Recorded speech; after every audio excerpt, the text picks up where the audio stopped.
Hello everyone, it is the Enforcer, and today I'm coming with you to talk about the Day 27 news and the events that have occurred over the past 24 hours inside of Ukraine.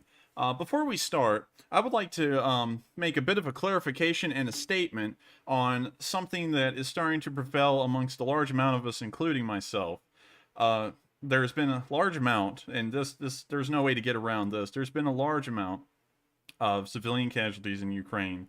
And the ability of this war and kind of like the change in the world is that we get to see these atrocities, I guess you could call them, on a more and more frequent basis, much more than you could see in previous wars, because almost all of these events are being heavily documented due to, cameras being able to record them. And so this causes a lot of us, including myself as of late, to get incredibly angry and try and point this frustration and anger that this is happening towards a group of people. Now, the best group of people you could probably direct this against is the Russian government, Putin specifically, for bringing on the onset of this war.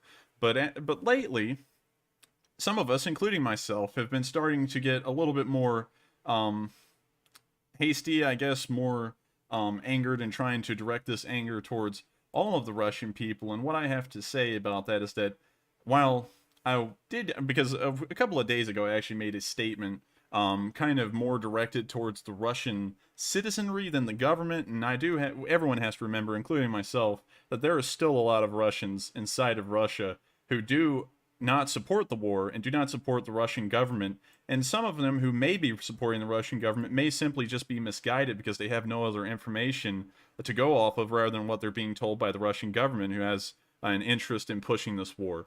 And so I would like to say that I'm not going to let my anger get the best of me and allow me to say such things about the Russian people. Much like every other country in the world, the people, the salt of the earth who make up Russia are probably just like the Ukrainians, actually pretty nice people when you come around to meet them. And so I don't really want to be trying to let the anger get the best of me and start treating the Russian citizenry as a whole as a force of evil, much like the Russian government. They're fine people, and so I would just like to say that I think me, along with a lot of people in the chat, because a lot of people agree with me and shot me down as well, but it appears that a lot of us are starting to let our anger get the best of ourselves, and so I would just like to suggest is to myself and everyone else that we do take a step back for a minute and make sure that we don't start directing our anger at people who don't really deserve it, much like the Russian people.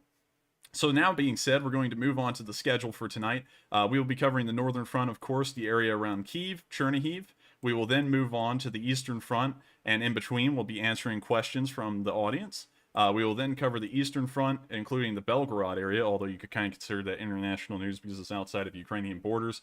We will then move on down towards the southern front, and we'll begin to answer the questions down there as well. And then we will move on to the southern front, cover that, and then finally cover the little bit of international news we've gotten today inside of Russia. Unfortunately, I wanted to add in a lot more international news, but due to time constraints, I can only mostly cover the events that actually happen inside of Ukraine. So if you do have any international news that is interesting, it is interesting to me as well, but unfortunately, just due to the amount of time that we want these streams to run, I can't actually cover all of it at this point. So I'm terribly sorry about that, but nonetheless, we're going to move on to the news around Kyiv. So the first bit of news we've seen is that the Ukrainians have destroyed an Mi-8 near Makariv. You may remember that yesterday, the Ukrainians did a massive push in this area and actually retook the village of Makariv, and we can now see that they're inflicting a decent amount of damage on Russian units in the area. So you can see here, this is a completely destroyed Mi-8. You can hardly recognize it as one. Після Макарова збили наші хлопці російський гелікоптер. Полярчик. Зараз будемо дивитися, що тут далі є. Що знайшов? Речі? Супер, супер. Іду. So now the video just repeats, but you can see that the Mi-8 has been completely destroyed, practically to the, like I said before, to the point that you can't even tell it was an Mi-8. I'm sure that all that damage was really caused by the impact on the ground and also the burning, but nonetheless, it's very good. It's very good to see, in a way, that the Ukrainians are able to push an area much like the Makarov area and then hold the ground, because we actually haven't heard about the Russians pushing them back as of now. That may be the case in the future, but I don't really think it'll be, and I'll show y'all why right over here. We can see that the Russians have dug in and started to place static defenses around the Irpin area, the parts of the area that they still control. They don't really control much of it anymore. But this is suggesting something to me that is telling me that the Russians are probably starting to get on the back foot in a decent amount of places. First off, you don't start setting up static defenses unless if the war has changed in a way and you're now on the defensive. Otherwise, it would be pointless, because those defenses will quickly become useless because they'll be so far behind the lines. So this is suggesting that the Ukrainian counterattacks are being met with relative success, and that they're actually pushing the Russians back far enough, and a decent amount, for the Russians to seriously start considering digging in static defenses. This is something like you would see in World War I. I mean, like, World War I is a pretty good example of why static defenses started to be created, and you could tell which side in World War I was more focused on the defensive war instead of the offensive, based off of how their defensive structures worked. Like, both sides had trenches, that's obvious, but the Western, well, not really the Western side, both sides involved were really Western, but the Entente side would have very poorly made trenches. They were incredibly crude, and the principle behind that was that they wouldn't be using them for long, so there was really no point in investing in the infrastructure of these trenches, like adding concrete bunkers to a large deal of them, or electricity or running water, because they would be out of them soon enough in capturing German land, so the trenches didn't need a lot of development. While the Central Power side started to focus on the defensive side of the war, and actually started to dig in very heavily and invest in the infrastructure of the trenches. I actually read some stories a long time ago in a book that was graciously donated to me from a friend, that the Germans were actually so good at making these bunkers and stuff that compared to the compared to the Entente trenches, it was nothing. Like, they would have libraries inside of some of their bunkers and pillboxes and stuff like that, and it was just incredibly impressive to hear that, because you knew that the Germans were going to be there to stay. Like, they didn't plan on moving forward or backwards, they planned on being right there till the end of the war. But in the modern war, people don't dig defenses on both sides just as a thing. Modern wars move incredibly quickly, multiple miles every day sometimes, and so digging static defenses is telling you that the side that you're looking at, who's making defensive structures, is planning on having to fight in that area, because they've now dug up defenses to make sure that they can hold that for as long as possible. So that's kind of what I'm getting from that. I may be wrong. They may actually just be digging those just as a fail-safe or something like that, but who really knows? We'll just have to see in the coming days if those begin to be used, and if the Ukrainians actually start reaching those static defenses. Nonetheless, we're going to move on to the Bucha Irpin area, where we can see that the Irpin skyline is on fire. This is due to the massive amounts of firefights and bombardments. I'd also like to note that rather than the firefights and bombardments out there, this is a very beautiful little picture with, like, the morning haze all over the ground, and the little Russian, well, not really Russian, the Eastern Orthodox, yes, that's the better way to say that, Eastern Orthodox churches that are dotting this little village here. It's very pretty. And then the next picture also shows another view of Irpin on fire. It's incredibly unfortunate that this war is destroying so much civilian infrastructure. It really pains me a lot, because you always have to put yourself in the shoes of these civilians that are getting attacked on a daily basis nearly at this point. And I remember a long time ago, weeks ago when this war started, I said the Russians won't target civilization itself, because modern wars just don't revolve around that. And at the time it was true, because the Russians were just trying to literally walk through Kharkiv and just push the Ukrainians back. But then they got so much pushback from the Ukrainians, who are doing an incredibly good job holding out in this war for this long, they resorted to plan B, which was to start bombarding cities and destroying civilization itself, to bring that full circle.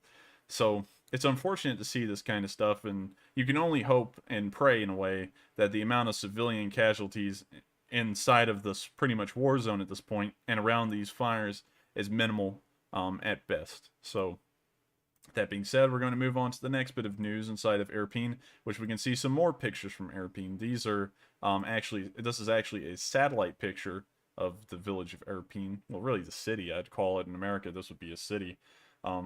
but you can see that there's massive fires around this railway depot of a sort. We can also see what appears to be a fire behind this high-rise, and it looks like there's been a decent amount of damage throughout the city from what we can tell, although you can't really tell too much from the satellite image. So, we're now going to move on to the next bit of news in Bucha, where we can see some Chechen volunteers clash in the Bucha area. These are actually volunteers on the Ukrainian side, as we covered before many streams ago. There's actually kind of like two conflicting sides. In Chechnya, there's the casualties, which are kind of like the, I guess you could call them, like, not to get like too trying to paint the picture too much, but they are kind of Russian bootlickers in a way, and then the Chechen volunteers that are volunteering with the Ukrainians are kind of still the original Chechens that fought against the Russian Federation back in the 90s. So I'm going to show you all this video. It's a very interesting thing to see because it's pretty much just a video of them involved in a firefight. And so without further ado, I'm just going to let you all watch the video.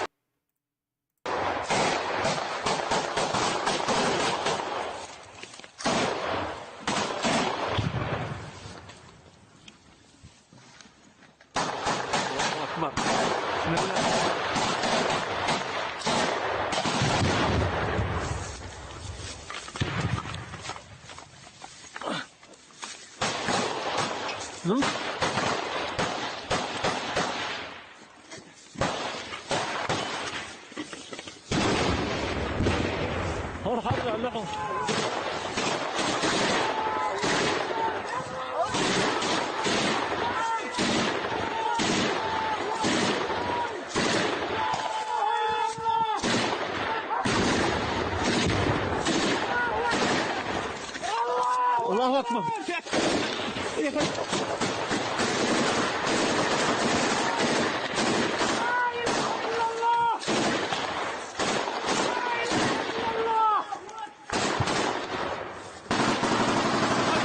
الله أكبر. بسم الله.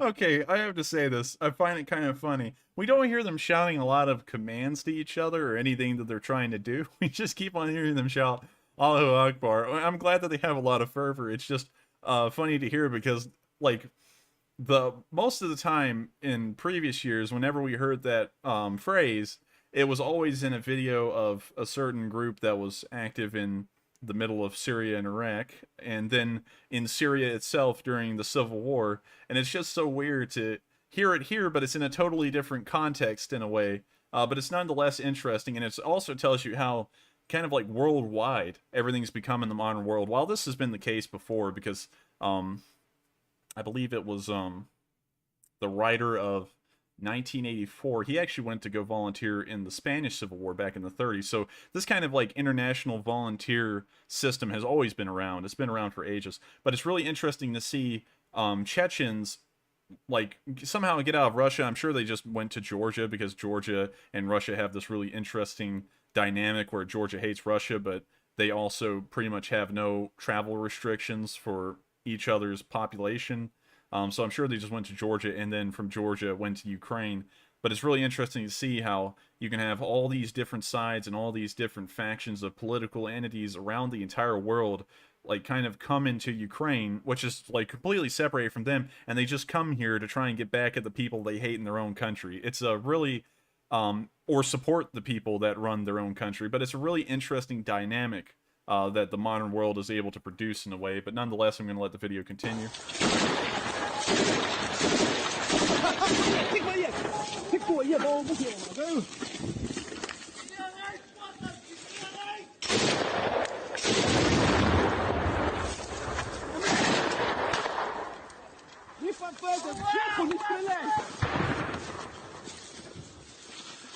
قرب الله.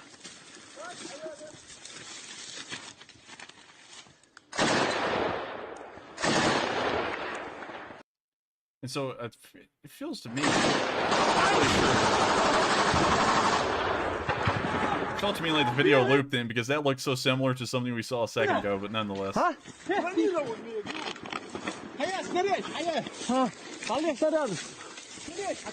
So anyways, I'm going to cut the video there.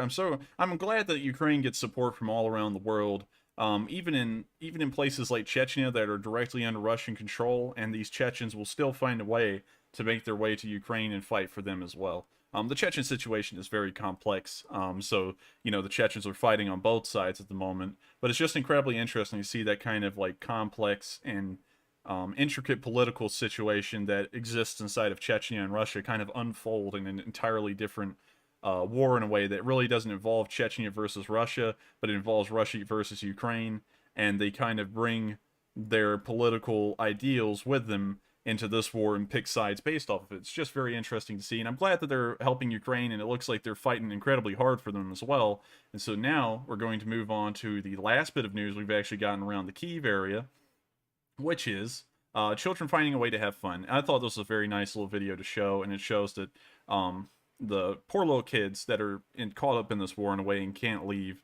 We've always been hearing unfortunate news these days about kids getting killed by Russian bombardments or airstrikes or artillery, and that's another thing. I'll kind of like circle back. Another thing that kind of makes us here at the channel a lot more angry about what's going on in Russia is that we actually do have some people from Ukraine in our server, in kind of like our community, that have had people in their family killed inside of Ukraine, actually in Mariupol specifically. And it's just very unfortunate to hear that stuff directly from someone and hear the pain they're going through. And that also kind of adds on to some of the anger that some people feel. But nonetheless, I'm going to show you these children having fun. It's a pretty sweet little video, and it's good to know that the kids aren't having their spirits broken by pretty much living inside of a metro station now. But here you go.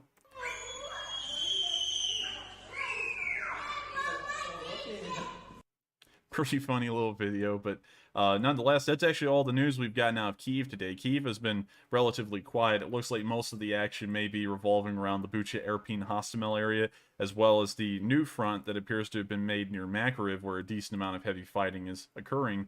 So luckily, in the city of Kyiv today, we've gotten no major news. I'd also like to point out that a Ukrainian was arrested today, and some of my longtime viewers of the channel may hear a little bit of similarities here. There was a mall hit at inside of Kyiv the other day, and 8 civilians were killed in the process. It turns out that the reason that the Russians committed the airstrike to that area, from the information we've been able to gather, is that a person by the name of Pavel took a picture and uploaded it online showing that they were near a mall, and this is what led the Russians to airstrike the mall. The funny thing is that some of y'all are already probably thinking, I think I know who you're talking about, and no, it's not that one. It's actually Pavel Andreevsky, Andronevsky or something like that. It's some last name that's not the one you're thinking about, but I thought that was kind of a little bit weird in a way, because when I heard that story, I was like, wait a minute, it can't be that, but it wasn't, so that's good to know. Anyways, we're now going to move on from the Kyiv area, and we're going to move up to Chernihiv. We've once again heard not a lot coming out of the Chernihiv area. I assume that's because the Russians have slowed their military activities up here, and I say this every day, but it's very important to be reiterated daily, that it may be because the Russians have run out of supplies, or they've slowed their offensives just because they're not able to upkeep such a level of activity across all fronts at all times. We can kind of see that with them setting up static defenses here in Irpin, because it shows that the Russian army may be out of supplies, and that may be what's leading them to be on the defensive, is because it's better for them to be stationary than move, because they just don't have the ability to move due to a lack of supplies, perhaps. But that's entirely an opinion and an assumption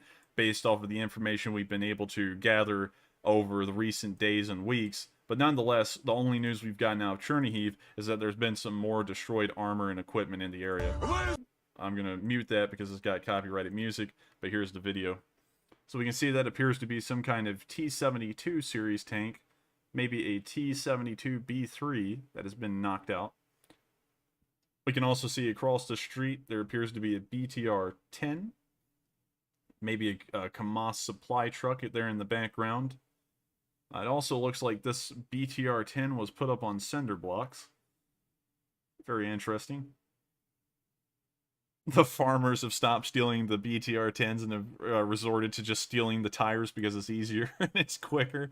Oh, man. You know, it's probably because that BTR-10 had been demobilized beforehand, so they just decided to jack it up with some kind of cinder blocks or bricks. But nonetheless, the video repeats itself. But it's good to see that the Russian units keep on being destroyed, and I just found it really weird and kind of humorous, out of all the times we've ever seen Russian destroy vehicles, that one of them had been put up on blocks. That was really weird and interesting to me.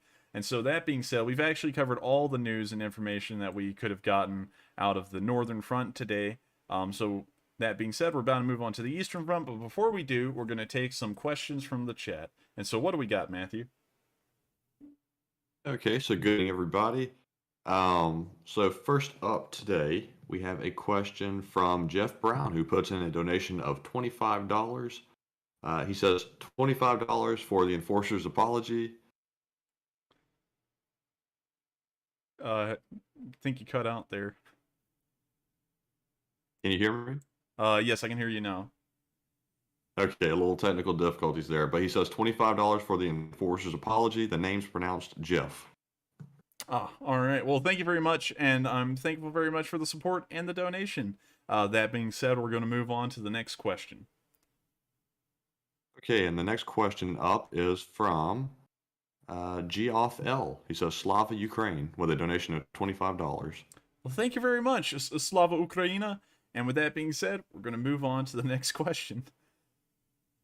All right, and the next donation is from Stardust with a $20 donation. Thank you very much for your support of the channel. The next question is from Adam with a donation of $20. He says, I wanted to thank you. You've been, in a way, a lifeline for me since I lost contact with my friend in Mariupol. I just found out this morning she was able to escape and make it back to Dnipro. Keep up the good work. Well, thank you very much for the support, and I'm glad that your friend got out there safe. Like I said earlier, unfortunately, some people we know inside of the server were not able to have their families get out safely, and we have all felt for this particular person incredibly, because the loss has to be very saddening, to say the least. And so I'm glad that your friend was able to make it out of there safe and alive in the end. So I thank you very much for the support, and I'm glad that you shared that info with us. And that being said, we're going to move on to the next question. Okay, I just want to recognize another donation without a comment from Please Enter a Name. They donate $20. Once again, thank you for your support of the channel. Next question up is from Glenn Lambert, who puts in a donation of $10. They say, look forward to your fantastic streams every UK morning. By the way, Geoff is just alternative spelling of Jeff. That's more common outside of the United States. The pronunciation is identical. Keep up the great work, guys. Well, thank you very much for the support. But surprisingly, we actually do have a return donor in here who prefers to be called Geoff instead of Jeff. We did actually mull that over a while ago, and I was like, I think it's pronounced Jeff. But then he clarified it with another super chat. He's like, no, it's Geoff. And so we've been calling him Geoff ever since. But we thank you so much for the support. And also, I'm glad that you enjoy the streams. I'm highly honored that a lot of people get on here every single day to get their daily dose of the news. It means a lot to me, and so I try and make sure that the news is reported in the best way possible, making sure that it doesn't really pick sides or opinions for the most part, although that does sometimes happen, and we're just trying to report the straight facts and information and try and draw pictures from the information we can find. So I thank you very much once again for the support, and that being said, we're going to move on to the next question. And the next question of the night is from Fuzz the Cat, putting in a donation of $5. They say, with worldwide food shortages and price hikes looming because of the war, would one of the best ways to help, excuse me, let me start over. With worldwide food shortages and price hikes looming because of the war, would one of the best ways to help be to stop eating grain-fed meat? I don't really think that would do much to help, honestly. One thing that you do have to consider is that the United States produces so much food a year that we have to actually pay farmers to destroy a large amount of it, so that way we can keep the prices pretty steady. So the thing is that if there is a reason and a demand for that food to actually not be destroyed, they won't be paying farmers to destroy it. Now, that was the thing that actually happened a while ago. I believe people may have just been a little misinformed about it, but not to get really too far into that, because that's weighing into things I don't talk about on this channel. the United States pretty much pays farmers yearly to destroy crops. So I don't really think that that would be a necessity or really anything that's going to change anything, because if the cows need more grains and there's just less of them worldwide, the U.S. government won't be paying farmers to destroy that wheat. Instead, the price will stay level because there will be an increased demand for that wheat or grains, as you would like to call it. But thank you very much for the support, and that's kind of where I'm looking at it, what I'm looking at it from right now, and what seems most logical. But then again, I'm not really an agricultural expert or a dietitian, so take that for what you will. That's kind of my opinion on the matter and what I know about it so far. So thank you very much once again for the support. And that being said, we're going to move on to 2 more questions, and then we're going to start covering the news in the Eastern Front. All right, and the next question up is from Jay Rillo. He says, how long does Mariupol realistically have? Sky News reported 90% of city is destroyed and will fall any day. How does the war change if it does fall? The thing is that no one really knows when Mariupol will hold. It was about a week ago that I said on stream that I'd assume that Mariupol could only hold for the next 24 to 48 hours. Yet, much like the war in Ukraine as a whole, we're here a week later and we're still wondering and asking how much longer will it be until the city of Mariupol falls.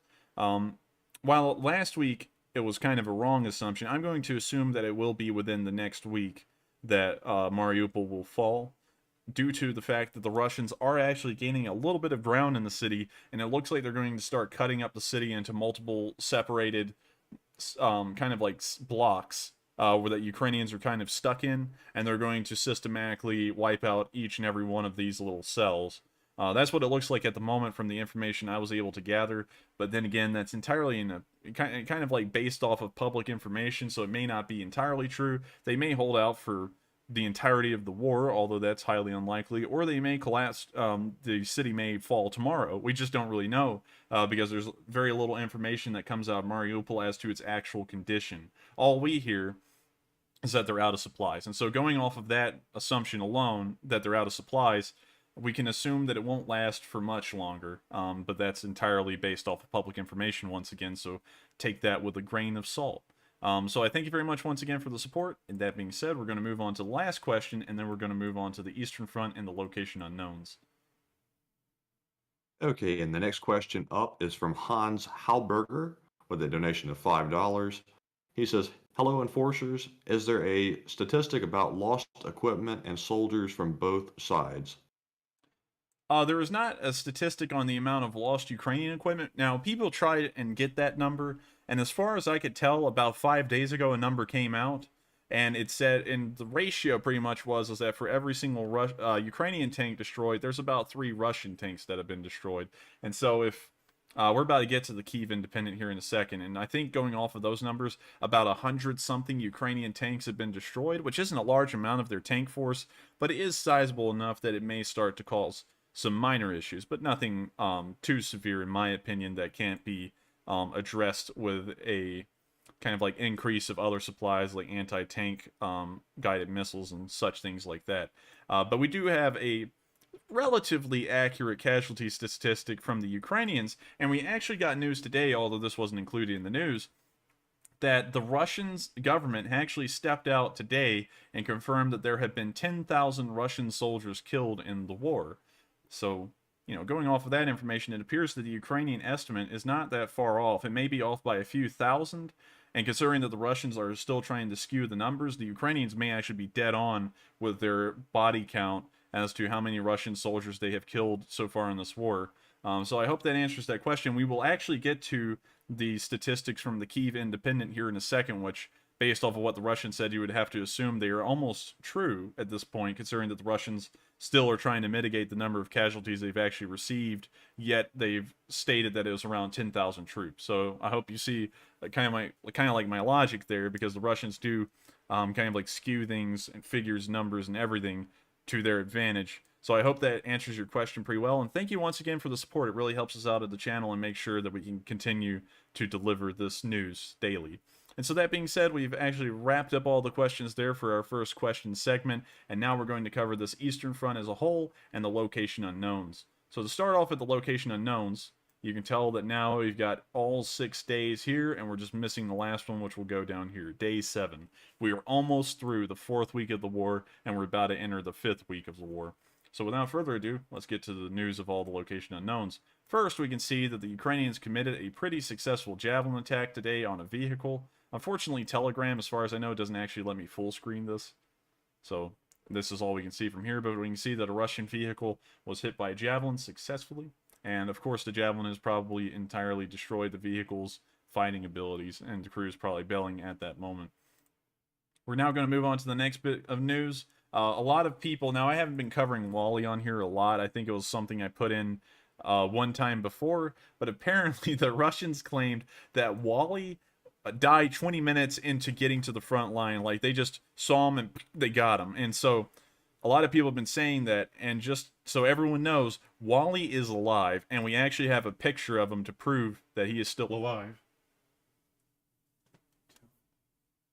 You're cutting in and out. You're cutting in and out. So you can see right there that Wally is in fact alive. I just got information that apparently I'm cutting in and out, so I'm sorry to everyone if I am. There is a bit of a storm going on in the area that can affect the internet. So that being said, you can see right here that Wally is alive. That's very good news to know. We're now going to move on to the next bit of location unknown news, and that's to show that a Stugna P has hit a Russian tank. I'm sorry if I was kind of distracted there, but nonetheless, here's the footage of that. Пішла, пішла. Тихо, тихо. Давай, давай, давай, сука. Вольни цей гандон. Давай, давай. Yes! Yes!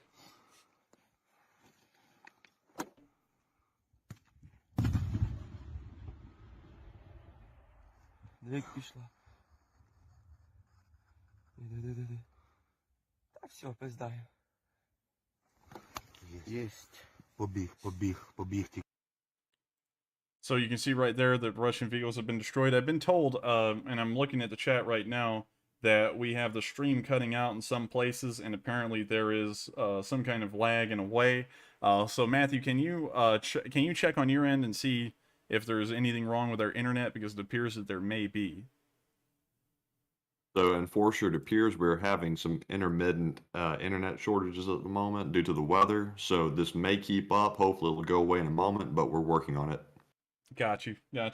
Also, welcome back to the stream, everyone. I'm sorry, but at the moment, if I'm cutting out, just bear with me. There is a large storm over our area, and there are currently tornado warnings active.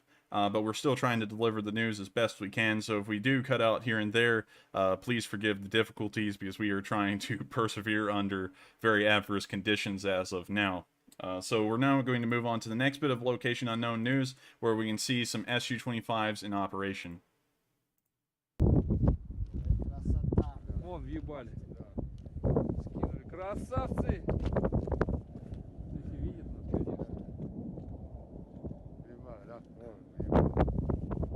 So we can see here they're just flying around, and in a wingman formation. I'm not going to say I'm incredibly intelligent on the formations that aircraft use, but usually in modern warfare, from what I can tell, it's usually just standard and average for airplanes to fly in groups of 2. Seeing a solo aircraft fly around is kind of a questionable thing, really, because they could be shot down, and there's no way to report that the aircraft has been lost. So, really interesting stuff. Also, by the way, I am looking at the chat right now due to us having connectivity issues. So, if everyone could give me an answer real quick as to whether there is connectivity issues or not, I'm going to take a look at the chat and see. And hopefully this has fixed itself and we can continue on with the stream as normal.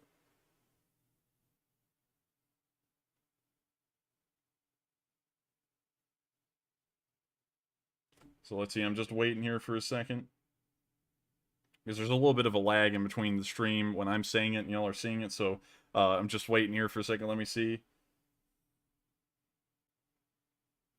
Ah, man, I'm just going to move on. It looks like the chat's a little bit behind where I am. It looks like I'm maybe a minute ahead.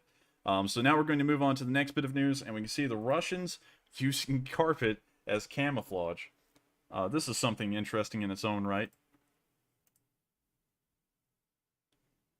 But look, here's 3 Russian armored vehicles, and they're all covered in carpet. Probably trying to hide themselves from drones and try and blend in a little bit more with the general destruction. But it looks like it didn't work all too well because this drone's looking right at them.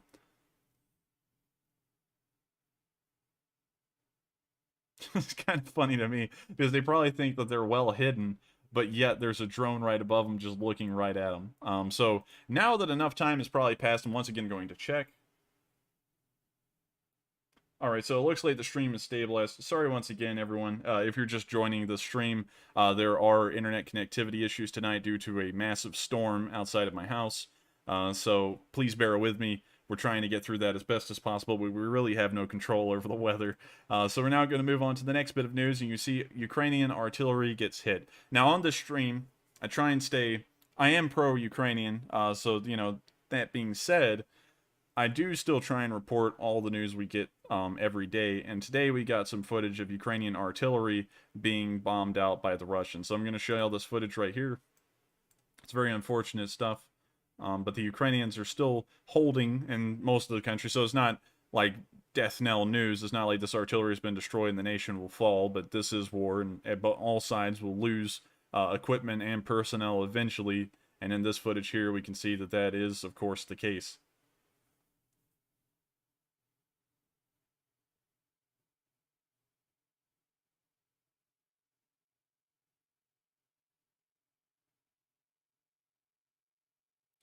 So as you can see, they're just looking at it through the drone. You can see 2 supply trucks that they appear to maybe be support vehicles to the artillery, or maybe how they're moving it around. But now we can see that rocket fire from an MLRS is starting to hit the area from what it appears, and they're trying to wipe the artillery crew out. So, the footage is done right there. I'm sorry that I'm kind of not giving great commentary. I'm trying to also eyeball the chat as well and see if the connectivity issues are persisting. So I'm sorry about that, but nonetheless, it's a very unfortunate thing that happened to the Ukrainians and their artillery pieces. But then again, there is a point where we do just have to say it's war, and that losses like that will inevitably occur. We're now going to move on to the next bit of news, where we can see that Russian armor was destroyed in a drone attack. Show you all this footage right here without too much added on. Pretty much speaks for itself. Skip forward a little bit. As you can see in this drone footage, that appears to be a Russian tank of some kind. And this drone, I'm assuming it's maybe a Bayraktar? I'm not really sure, but it hit the tank, and the tank has been wiped out.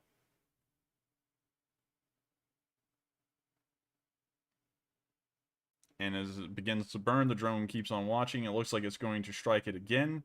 Kind of like the US version of a double tap. And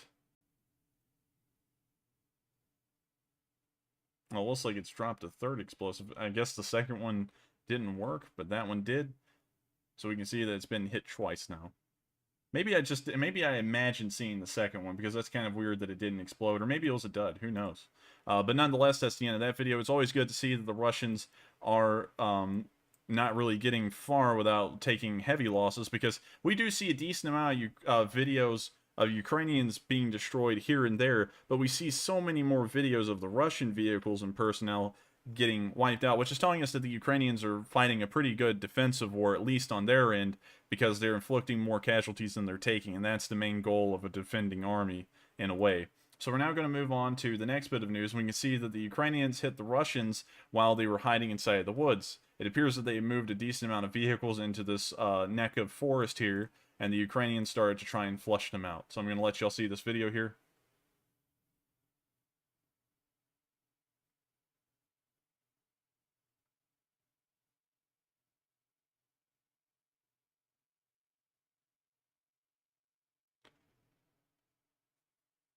So as you can see, Russian vehicles are hiding amongst the trees. Guess they're trying to camouflage them as well as they can, but apparently it wasn't well enough, because this drone is eyeballing them at the moment. We can also see Russians in what appears to be a foxhole of a sort. We can also see Russian units moving down this highway. So now we see the aftermath of all of the destroyed vehicles, and also the strikes that started occurring in the woods, and also on this roadway over here in the left side of the right side of the screen. See more explosions inside of the tree line as they're trying to flush the Russians out of the woods. Probably not into some kind of ambush or anything, but just to try and shake them up and destroy as many vehicles and equipment as possible.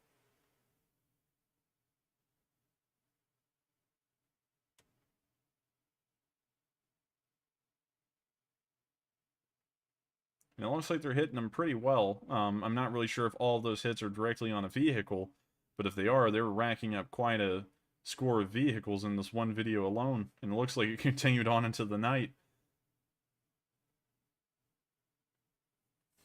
So that's impressive in its own right, that the Ukrainians are apparently doing a very effective and good job at making sure that the Russians don't gain any more land. We're now going to move on to the next bit of news, where we're going to see a cockpit footage of a Ka-52 that may have come under Stinger missile fire. So we're going to check that out. Пошел.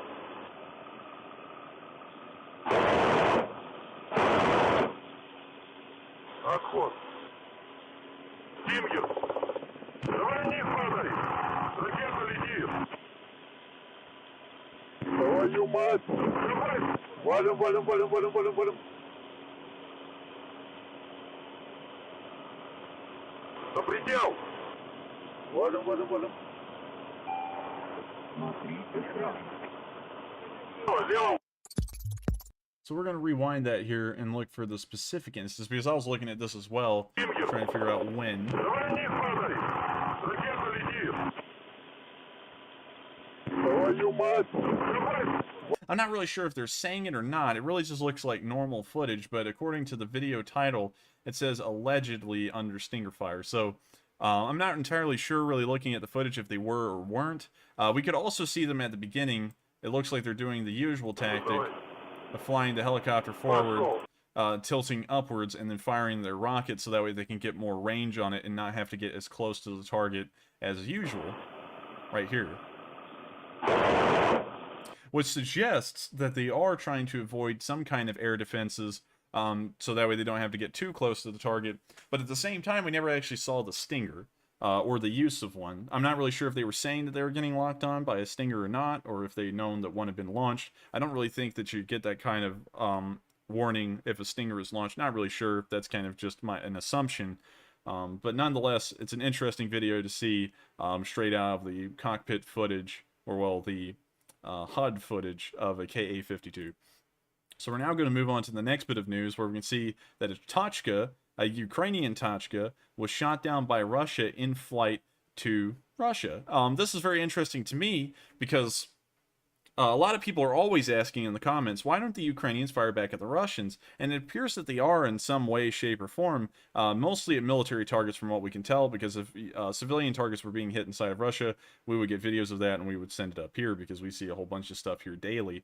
But from what it appears, the Ukrainians are shooting a large amount of ballistic missiles and cruise missiles into Russia, and we can see this one here being shot down right up there.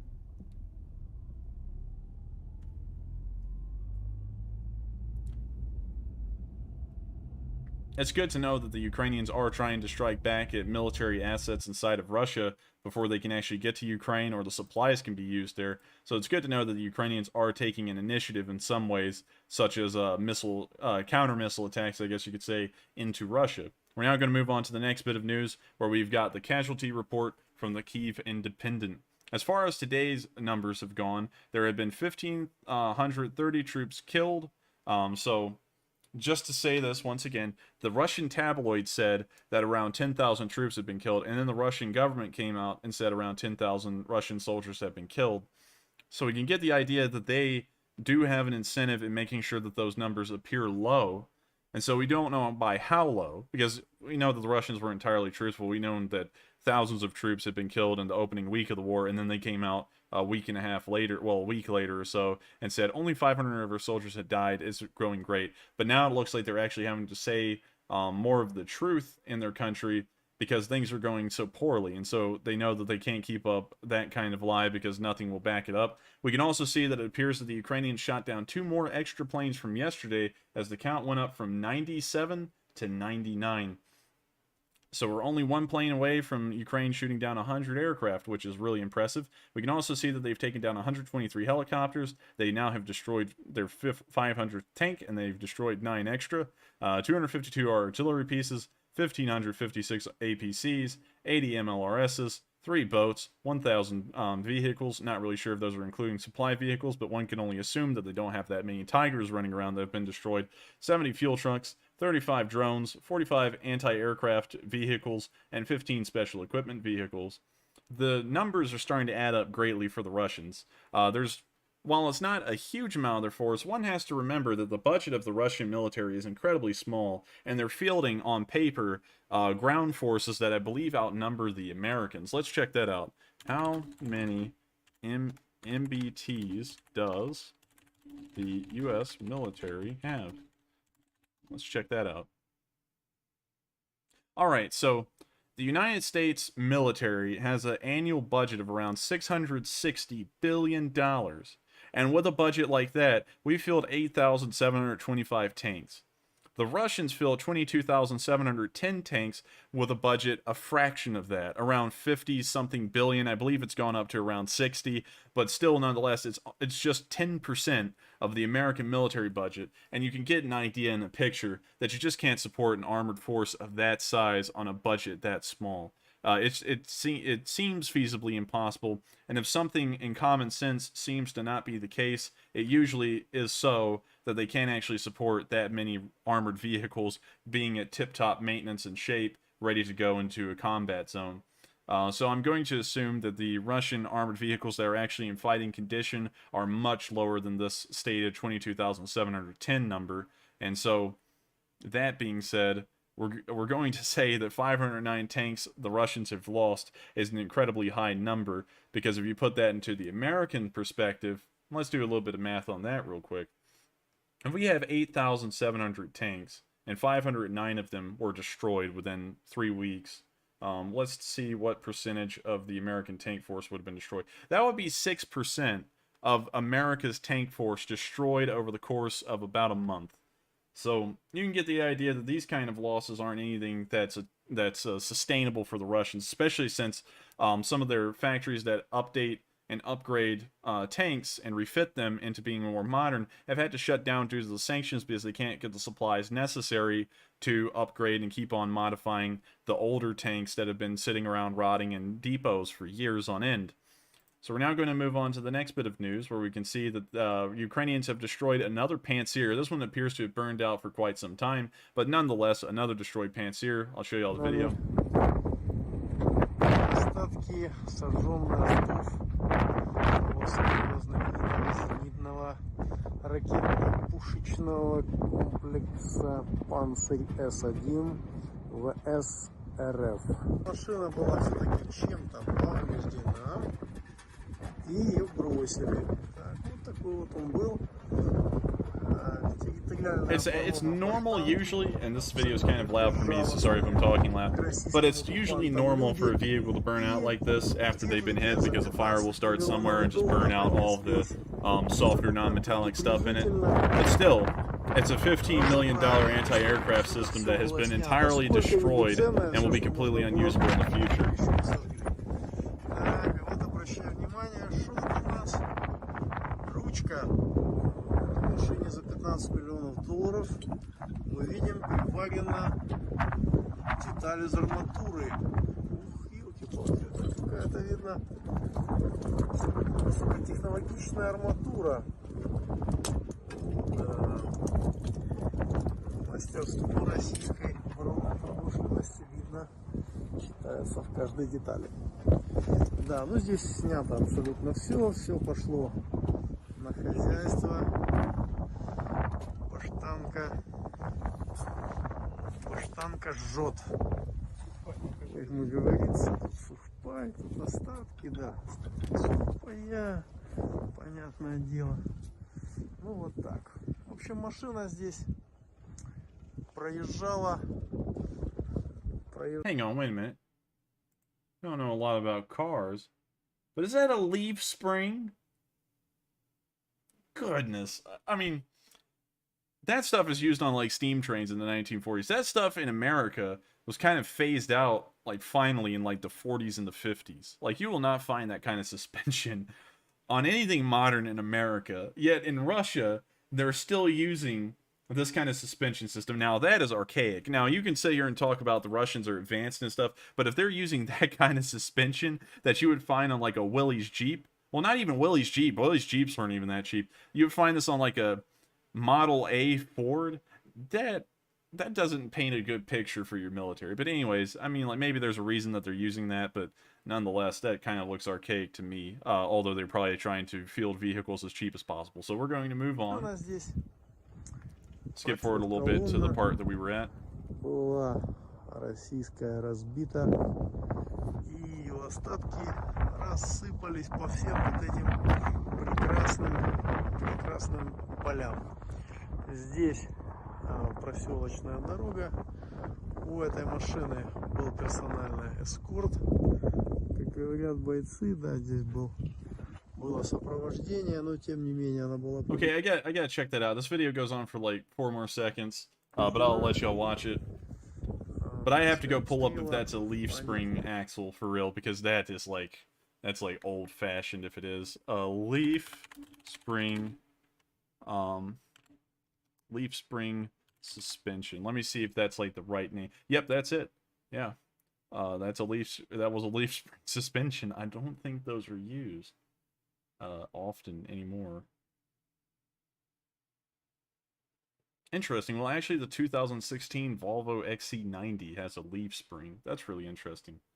But I heard that these were generally phased out for more modern suspension systems further on down the line. Not really that long after cars began to be developed later on. But let's see here. Let's see. Interesting. So, maybe it's just me, but I have never seen leaf spring suspension. I mean, like, this stuff is used on trains, like steam trains and stuff, and maybe it's a tried and true method of suspension, actually, now that we look at it, because it's being used on modern cars still. But from what I knew, it seemed to be archaic, but apparently it must not be too archaic because it's still being used. So anyways, it appears that my kind of like shock right there may have been a little bit unreasonable. But anyways, we're going to move on to the last bit of location unknown news, where we can see that a Russian convoy has been destroyed entirely.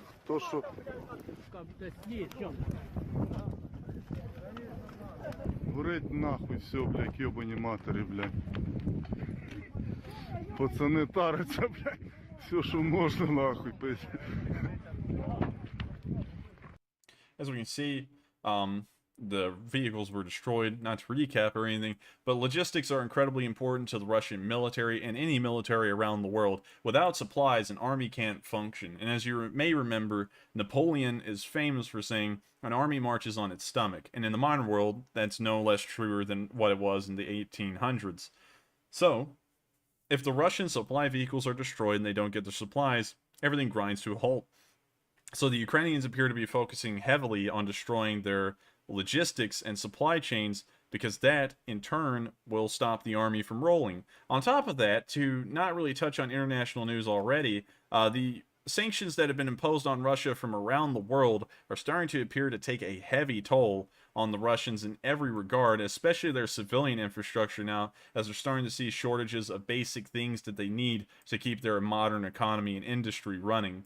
So that's a very interesting thing to me that we may circle back to later on in the video. But now that we've covered all the location unknowns, we're now going to move down to Sumy to give the daily disclaimer that nothing has happened in Sumy. Apparently the defenders held the city so well that the Russians have decided that pushing it strongly like they were in the first days of the war has not been the smartest idea, and so it appears that they may have diverted and started heading towards Troistinets, but we've also gotten no news down here as well in between the Troistinets and Akhturka area, so one can only assume that that offensive has stalled as well, while they're trying to find another way around that, maybe to bypass Akhturka, but that'll be pretty tough because most of the roads lead to Akhturka in that area, the major roadways at least.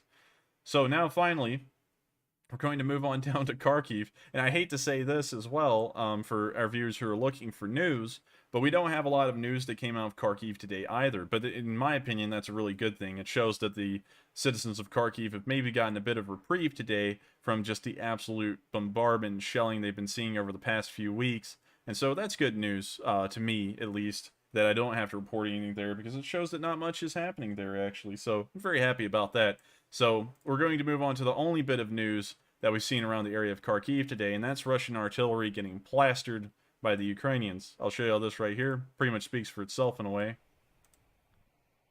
I'm sorry for the grainy quality, but here we can see Russian artillery, and now it's getting stricken by the Ukrainians. We can actually see a decent like firing line of them. It looks like 4 of them.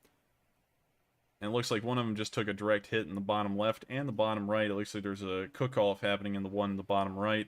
Now we can see that there certainly is a cook-off occurring in that vehicle. And it appears that the other SPGs are just trying to move as fast as possible to get out of there. Looks like one of them may be hit, but it's still rolling.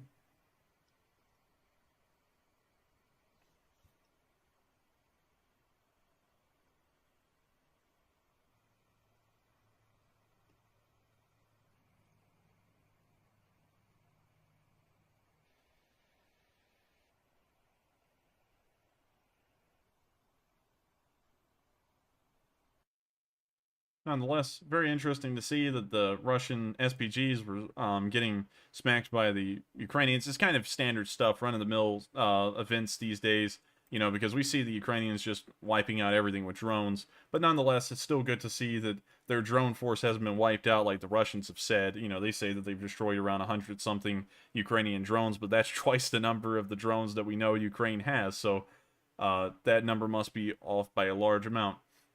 And so, that being said, which is everyone's favorite phrase here, we're now going to move on to Belgorod, where we've seen a man-pad in action near Belgorod. I'm not really sure what it was firing at. Oh, it's the same video, actually. Apparently, I found the location of it later and didn't update that. But apparently, a man-pad shot down the Tochka near Belgorod. I'll have to look into that story a little bit more, because for some reason that doesn't really seem to add up to me that a man-pad can actually reach out and touch a Tochka, but maybe it can. I don't know. So that's all the news we've gotten today for the Eastern Front. And so before we move on to the Southern Front, I'm going to ask Matthew how many super chats we have so we can try and answer a decent amount of them here, and we're going to move on to the questions. So how many do we have, Matthew? So it appears we have about 20 to 25 at the moment.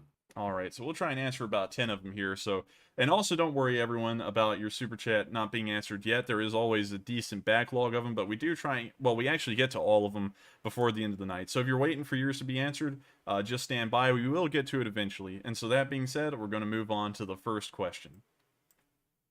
And Enforcer, I just want to mention one thing real quick. Leaf springs are in use quite heavily still today. I just wanted to mention it because the chat went really crazy over that. So just to clarify that point, they are in heavy use today still. So that should appease everybody in the chat because they went absolutely bonkers over that comment. But moving on to the first comment of the night from Mark Bohychuk, a regular supporter of the channel. He puts in a $21 donation. He says coffee money, rum fund, and cheesies. Well, thank you. Now you're starting to support everything, but I thank you nonetheless for the support. It means a lot to me and everyone on the channel. It helps me continue to do what I do. Hopefully someday I'll actually be able to budget for the videos in the future that I'm planning on doing to make sure that this channel can expand. But thank you nonetheless. It's a great thing that you support the channel, and I'm glad that you're a return supporter, because it lets me know that a lot of people like the content. And so that being said, we're going to move on to the next question. Okay, and the next question is from Trevor Smith. He puts in a donation of $20. He said, thoughts on Putin declaring war officially and a threat he made a few days ago that if Ukraine doesn't surrender, it will be destroyed. I don't really think that that's actually changed anything. It's kind of like the usual talk, in my opinion, that Putin has been making, and that's entirely my opinion. But the thing about the declaration of war is that it hasn't really changed anything on the ground. And I don't think it will change anything significantly for at least a while, because if the Russians wanted to dedicate more forces to Ukraine, they would first have to improve their logistics infrastructure, which may be challenging, if not impossible, for them to do at the time. And then on top of that, once they dedicate these extra units to Ukraine, where will they go?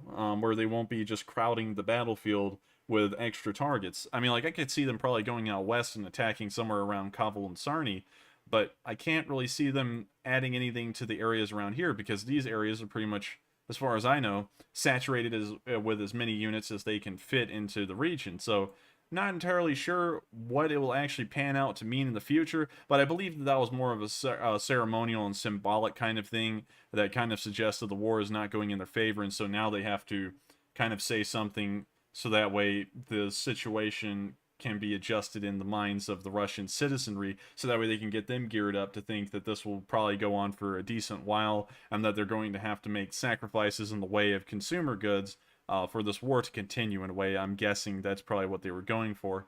But I thank you very much for the support and the question nonetheless. It was a very interesting one. And so that being said, we're going to move on to the next question. Okay, and before I move on to the next question, unfortunately, I just want to point out that there are some very creative uses of the term leaf springs in the chat right now that you might find entertaining when you have the moment to read them. But moving on to the next comment is from Yvette Alba with a donation of $20. They say, thank you to the entire team that puts all this news together every day. You people are doing an amazing job. Well, thank you very much for the support to everyone here at the channel who's working around the clock to try and get this information. Everyone puts in a pretty decent amount of work to make sure that this all comes through. And so I thank you very much for the support once again. And so that being said, we're going to move on to the next question. And the next question of the night is from Clydesdale 1971. He puts in a donation of $20 and he says, is there any news of foreign medical volunteers getting into Ukraine? Perhaps you can look into that into the future. I want to help. Great job, Enforcer.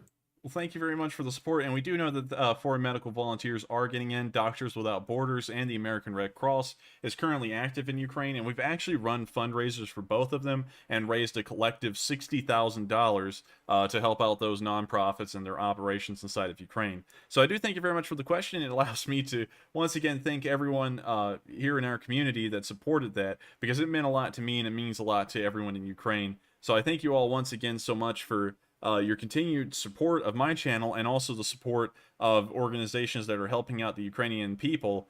And so I thank you very much for bringing that up so I could say that again. And thank you once again for the support right here. And so that being said, we're going to move on to two more questions or super chats, and then we're going to move on to the Southern Front. All right, and the next question up for the night is from 21st Century with a $20 donation. They say, Tucker is saying Ukraine is not a democratic country since Zelensky banned any opposition from the time of the invasion to his leadership and is saying Ukrainian president is deceiving the world. What is your take on that? Oh man. Well, let's see. How will I answer that question? Well, the first thing I'd have to say is that we've kind of already covered a while ago that not trying to get into party politics here in the United States, because I'm not looking at it as that. It's either you're with Ukraine or you're against Ukraine, and that seems like pure raw slander against the Ukrainian government at this point. And that's really all I'm going to say about that, so that way some people in the chat don't seem to get a little riled up from that, because we do have some people who have strong opinions about them one way or another, and I'm not really wanting people to get too violent about that, but I guess that kind of speaks for itself in a way, and people can make up their own minds on that. But I thank you very much for the support nonetheless, and that being said, we're going to move on to the last question. Okay, and the next question up is from S. Moore with a $20 donation.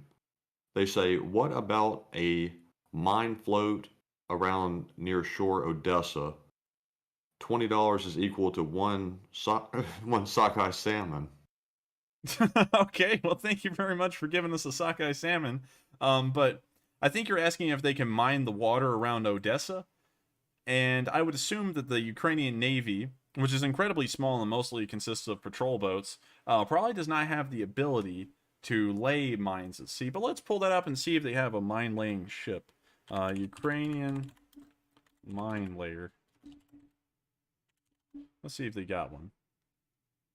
They have a mine-laying vehicle, but mine-laying ship. We'll put in ship, but it'll most likely be a boat if they have one.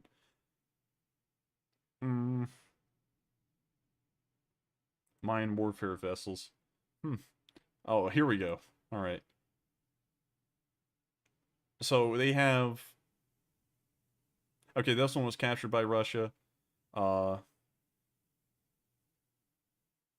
Maybe this one. Maybe they have one of these. Ukrainian Navy. They have one, maybe? Oh, let's just look at the Ukrainian Navy and see if we can get a direct answer to this. Let's go down here and see if they have a list of the ships they actively use. Maybe. Ships. List of active Ukrainian Navy ships. Surface fleet. Patrol boats. Ribs. And then they have freight ships, diving support, some ambulance, degaussing, dispatch, crew supply, seagoing, training, diving cutters, and it looks like these are prospective additions and further arrangements. So they don't actually have these at the moment. So they don't have any mine-laying ships as far as they know. And it looks like the Ukrainian Navy is an incredibly sparsely sized force, because it consists of mostly patrol boats. And we actually did have a question last night if Ukrainian subs could start sinking the Russian fleet at sea. And then we found out the Ukrainians also don't have any subs, because their only sub they had was captured during the annexation of Crimea in 2014. So, sadly, to answer your question, I don't really believe they'd be able to mine the waters around Odessa. But nonetheless, I thank you very much for the support, and I hope I gave you a good answer based off the information we could find. And so that being said, which everyone loves that phrase a lot. But that being said, we're now going to move on to the southern front and the news around there. We'll then wrap up with the news around the country, the international news, and then I'll answer some questions for the rest of the night. And so, starting up here in Izium, we can see that some pontoon bridges have been built by the Russians, which suggests a Russian presence in the area. This front line will be changed before the stream tomorrow, and so just want to let y'all know, it appears that the Russian presence is significant around Izium, and they may have actually broken through to that area well enough that they're actually setting up pontoon bridges around here. So we're actually going to move that marker down there to make it more representative, since that was geolocated. We're now going to move on down to the area of Luhansk, where we've gotten some more pictures of Ukrainians active in the Luhansk region. I just want to show all this. We can see here that they're active and looking like they're kind of a pretty well put together force here. I also like that they have the vertical foregrip on that AK. Pretty nice little addition there. Of course, that's probably not standard, but neat nonetheless. It also looks like an AK-12. I think it may be. Interesting if it is. Not really an AK expert, so like don't blast me in the comments, y'all, if I got that wrong. I just know AK-47s, AKMs, and AK-74s. Beyond that, it's all a blur. So we can see here more soldiers. They look like they're kind of a little tired, but anyone fighting in a war is tired, of course. It's a war after all. And we can see here a T-64BV, and we can see a Ukrainian tanker, maybe? I'm not entirely sure. You know, he could be anyone.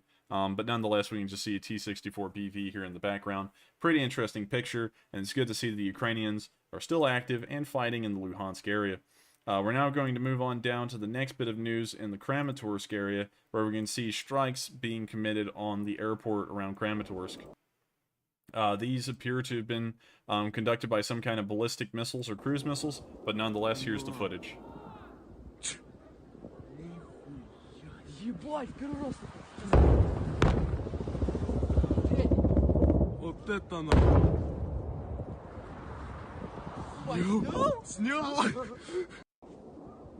So now the video goes into a loop, but you can see there that it appears that the damage to the Kramatorsk airport, we're not really sure how bad it was. We're not really sure if the cruise missiles were on target or missed by a bit, but it looks like the Kramatorsk airport will have sustained some level of damage after those missile strikes. Hopefully no civilians were killed in the process. We're now going to move on down to the Donetsk area, where we can see that the Russians are liberating alcohol supplies at an increasingly alarming rate. At this going rate, we're not really sure if the Ukrainians will have any alcohol left for themselves, but it looks like the Russians will make sure that that's a problem they don't have to worry about. So here we can see they're starting to stock up. These are probably Donetsk forces, but nonetheless they are pro-Russian, so I'm kind of putting them under the Russian umbrella.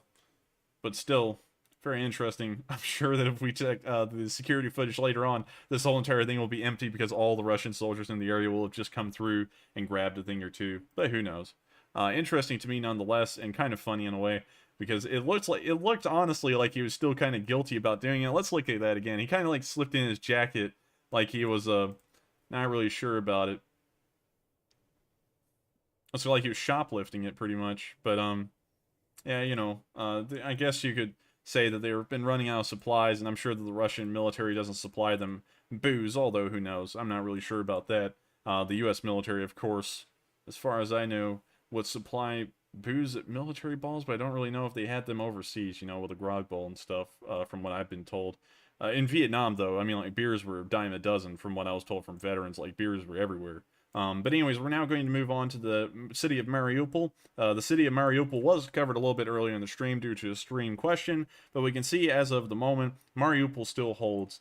This little area around Mariupol isn't actually representative of the front lines anymore, but due to the fog of war, it's just staying the same shape, because we're not entirely sure exactly what the front lines look like in Mariupol. We just know that it's currently being fought over, with the Ukrainians holding the city and the Russians and pro-Russian forces moving in from outside of it. So to the first bit of news we've gotten, we can see a firefight in Mariupol. Unlike the rest of Ukraine, we actually do have evidence and proof that there is firefighting ongoing in Mariupol. So this may be one of the few places that the Russians are still actually pushing their offensives and their objectives. But nonetheless, here's the video.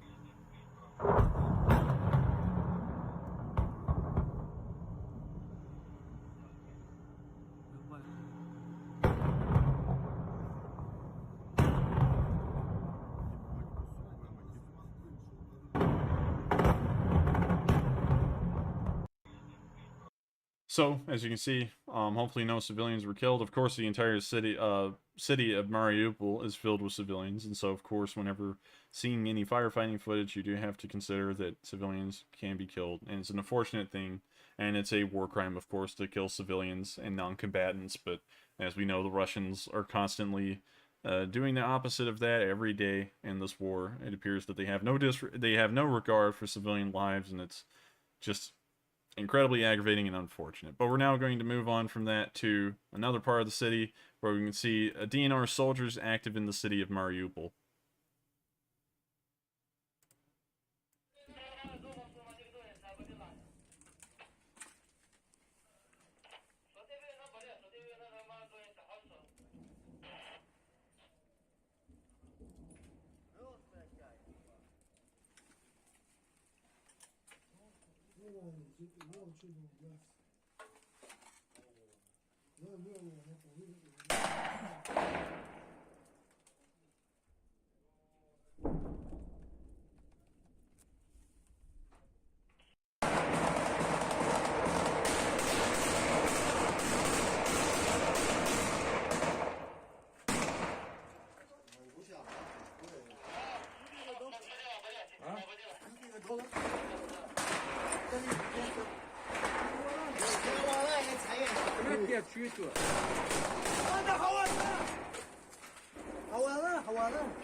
I'd also like to make a small correction to the title because I just saw something on this guy's uniform here.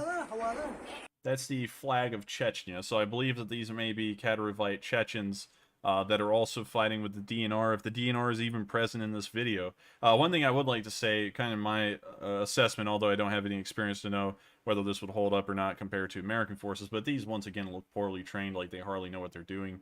But then again, that's just my input. But anyways, on to the video.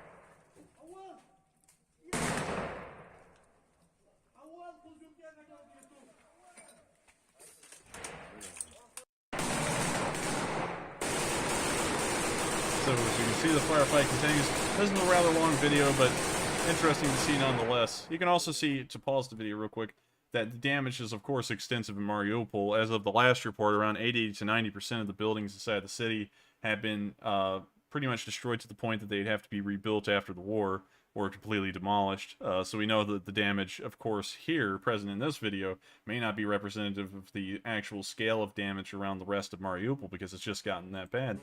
But anyways, to the rest of the video.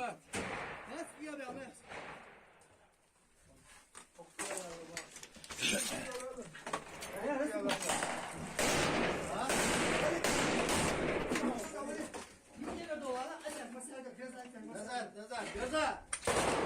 Назад! Назад! Отходим!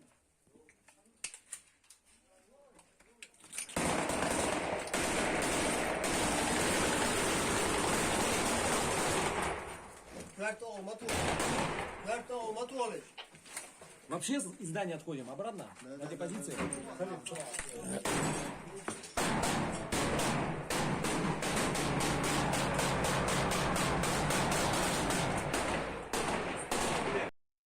And so you can see that the Chechens and also the DNR are currently fighting inside of Mariupol. Hopefully they get pushed out a little bit by the Azov battalion in the coming days, although that would be highly unlikely. But yet, the Azov battalion, which is pretty much the only defenders of the city, still continue to defiantly hold it against all odds for an amount of time that no one really expected. So I got to give hats off to the Azov battalion for just being such hard-hitting fighters, and considering that they've lasted this long with the lack of supplies, it's just incredible that they've been able to do it, regardless of like the political stance or not. You have to respect them for being fighters who are still defending their country to a large degree. So now we're going to move on to some more footage from Mariupol. I'll just show this to y'all right here. Hopefully no copyrighted audio. Apparently it's got no audio, but you can see that the houses have been destroyed, some of them nearly entirely. It's incredibly unfortunate. Hopefully no civilians were inside the building when it was destroyed, but then again, you know, with the luck of the Russians, I'm sure the building was having a block party when this happened.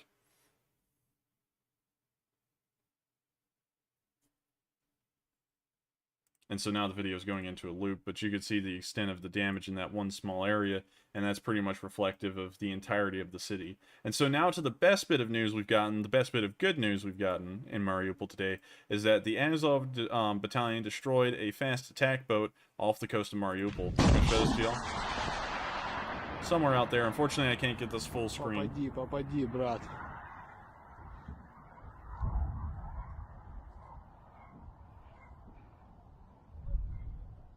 Есть, And then they hit it. сука! Пизда ему. Good news, good business. I actually haven't seen any footage rather than the Vasily Baikov of it being hit or sunk, if that's the correct way to say that. And so that's actually the second ship we've seen on film to be damaged to the point of sinking. So that's impressive and really neat information to see. And so now we're going to move on to the port city of Berdyansk, where we can see that the Russians are starting to unload armored vehicles into the port there. So I'm going to show you all this video. Pretty much speaks for itself.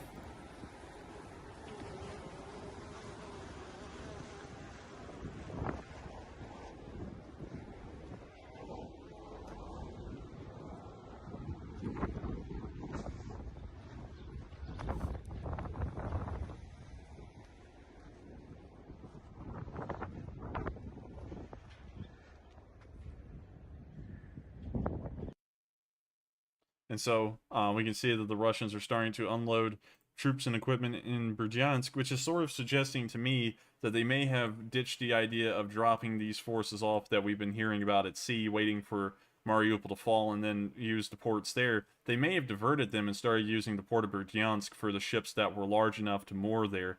I'm not really entirely sure. We don't have a lot of information about the Russian Navy and what they're doing. So if we get any more information to show that that's been the case, I'll make sure to update y'all.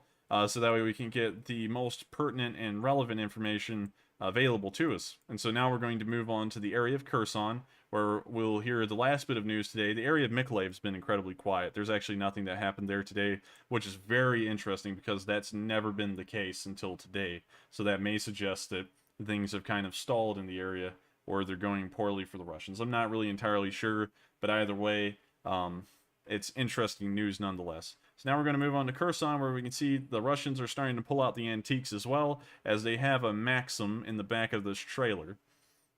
I've actually shot a Maxim before, to be honest. It was a pretty neat gun, but it's something you wouldn't want to use in a modern war. But here we can see, it looks like they're going to use it. This actually looks a lot like a Tachanka. So if y'all don't know what a Tachanka is, it was a wagon that was led by a horse team of 3 horses. and they would pull this thing around in the Russian Civil War and during kind of like the anarchist days in Ukraine in a way, and they would use these things. They would pull up the wagon, they'd spin it around, the guy in the back would shoot the machine gun, and then the horses would just cart this guy away at like the speed of light back then for how fast anything on the ground could move. So I mean, this is really weird that we're kind of seeing a modern day version of a Tachanka, but it's still using the old fashioned version of the gun that they were using back then. Very interesting stuff. Also, I have a decent amount of respect for the Maxim because when I fired it, it was one of the few machine guns that I fired that didn't jam. So I was pretty impressed with that, really. But nonetheless, it's a very old, cantankerous weapon, and I don't really think it has a place on the modern battlefield. It's kind of like the Vickers gun in the 1917, well, yeah, mostly the 1917s have been retired from military service around the world, except in a few circumstances. But nonetheless, y'all get the picture of what I'm saying. So we're now going to move on to a little bit of news out of Crimea today, where we can see that Russian naval units fired around 8 cruise missiles from their ships at sea. And we got the video of that right here. 22 марта, Севастополь. Что-то стреляет.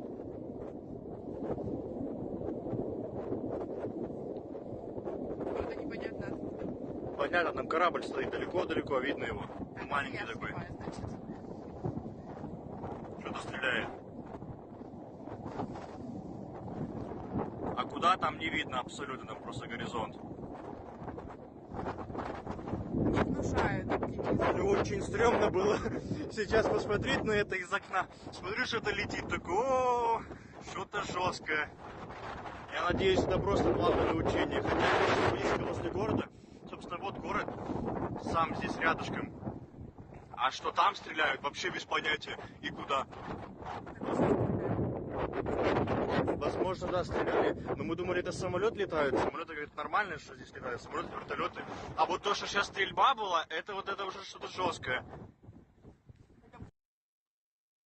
Alright, so I took a break during that video to look at the chat, and I can see that y'all have become huge fans of the whole leaf spring thing.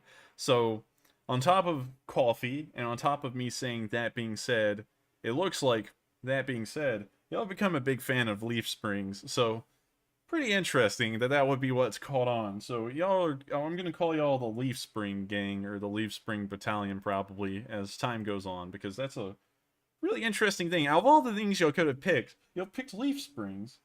But yeah, I just saw John Lindsay say, "May the leaf spring be with you," and I can't agree more. May the leaf springs be with you.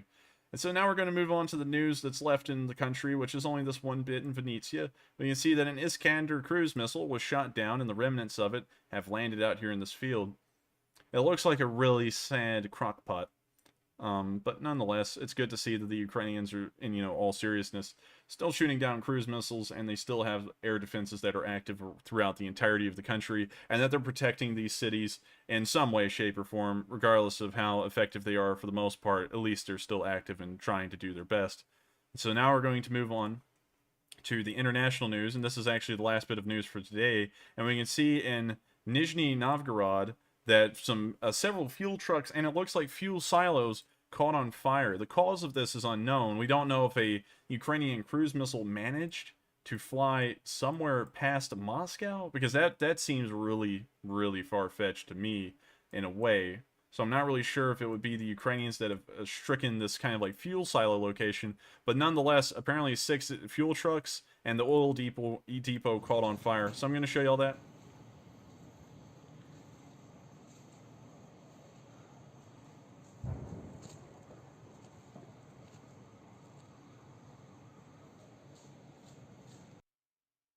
So, interesting nonetheless. I don't really know what caused that. I'm going to have to leave that at that because I just have so little information as to why that happened. Everything would be an assumption, and I don't really want to, get way too into assumptions and stuff. So, that's really all we got, is that the oil depot and apparently fuel trucks were on fire as well.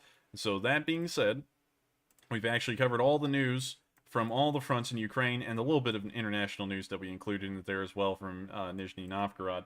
And so, that being said, we have reached the end of the news, and so now we're going to start answering questions from the chat. And so what do we got, Matthew? Okay, so first up, we have a $55 donation from Benny Tome. He says, "All the leaf spring jokes aside, you're doing a great job. Everybody needs a good laugh once in a while." Yeah, that's true, and I can agree with that. I don't really.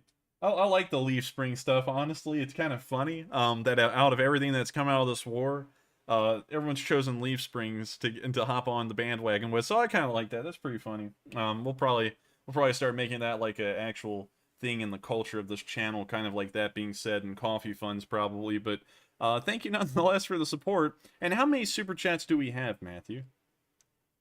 We're currently sitting at about 27.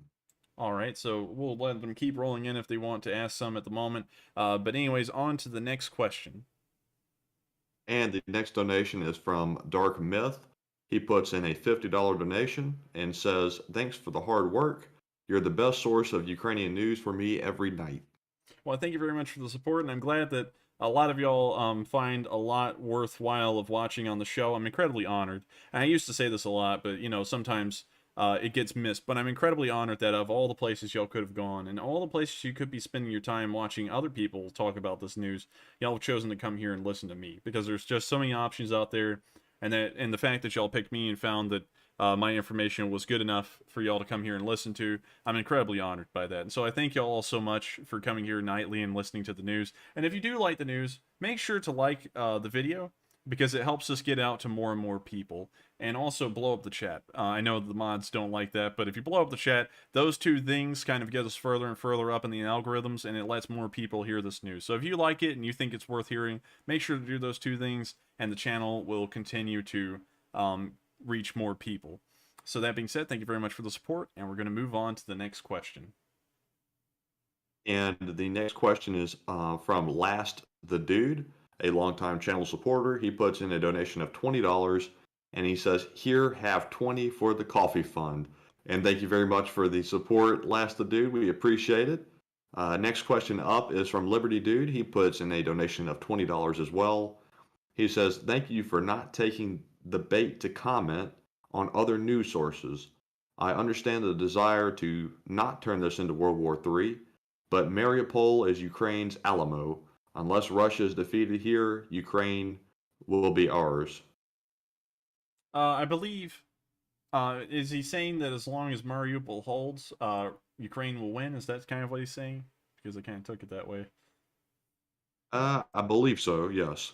Well, I mean, like, even if Mariupol falls, if you remember the story of the Alamo and the Mexican War, well, the Texas War of Independence, you may remember that the Alamo actually fell, yet the Texans went on to win several battles, and then the decisive victory at the Battle of San Jacinto, where they actually captured Santa Anna and made him sign a condition of surrender saying that the Republic of Texas would become an independent country. So in my opinion, and historically speaking, due to that kind of perspective, Mariupol could fall, but they've tied up enough time for the rest of the Ukrainians to actually get some of their act together in the south and tie up enough resources that it'll be possible. Not that their act was falling apart, like that kind of came out a little bit poorly worded. The Ukrainians have had their act together since the start, but it's bought them time to really set up and think about the defenses in the south due to the amount of resources that Mariupol has tied up.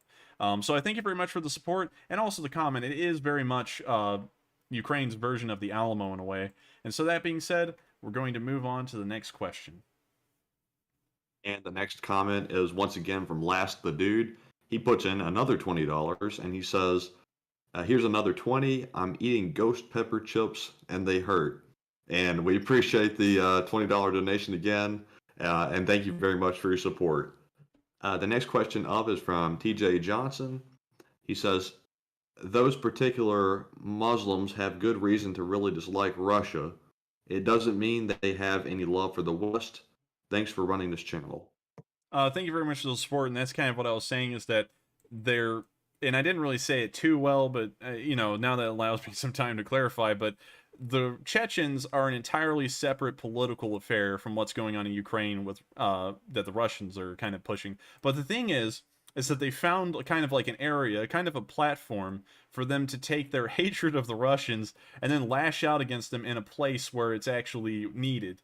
And so that's kind of what I was saying earlier. But thank you once again for the support. And that being said, we're going to move on to the next question. Okay, and the next question up is actually a donation from Charles Close. He puts in a $10 donation. Thank you very much, Charles, for your support. We certainly do appreciate it.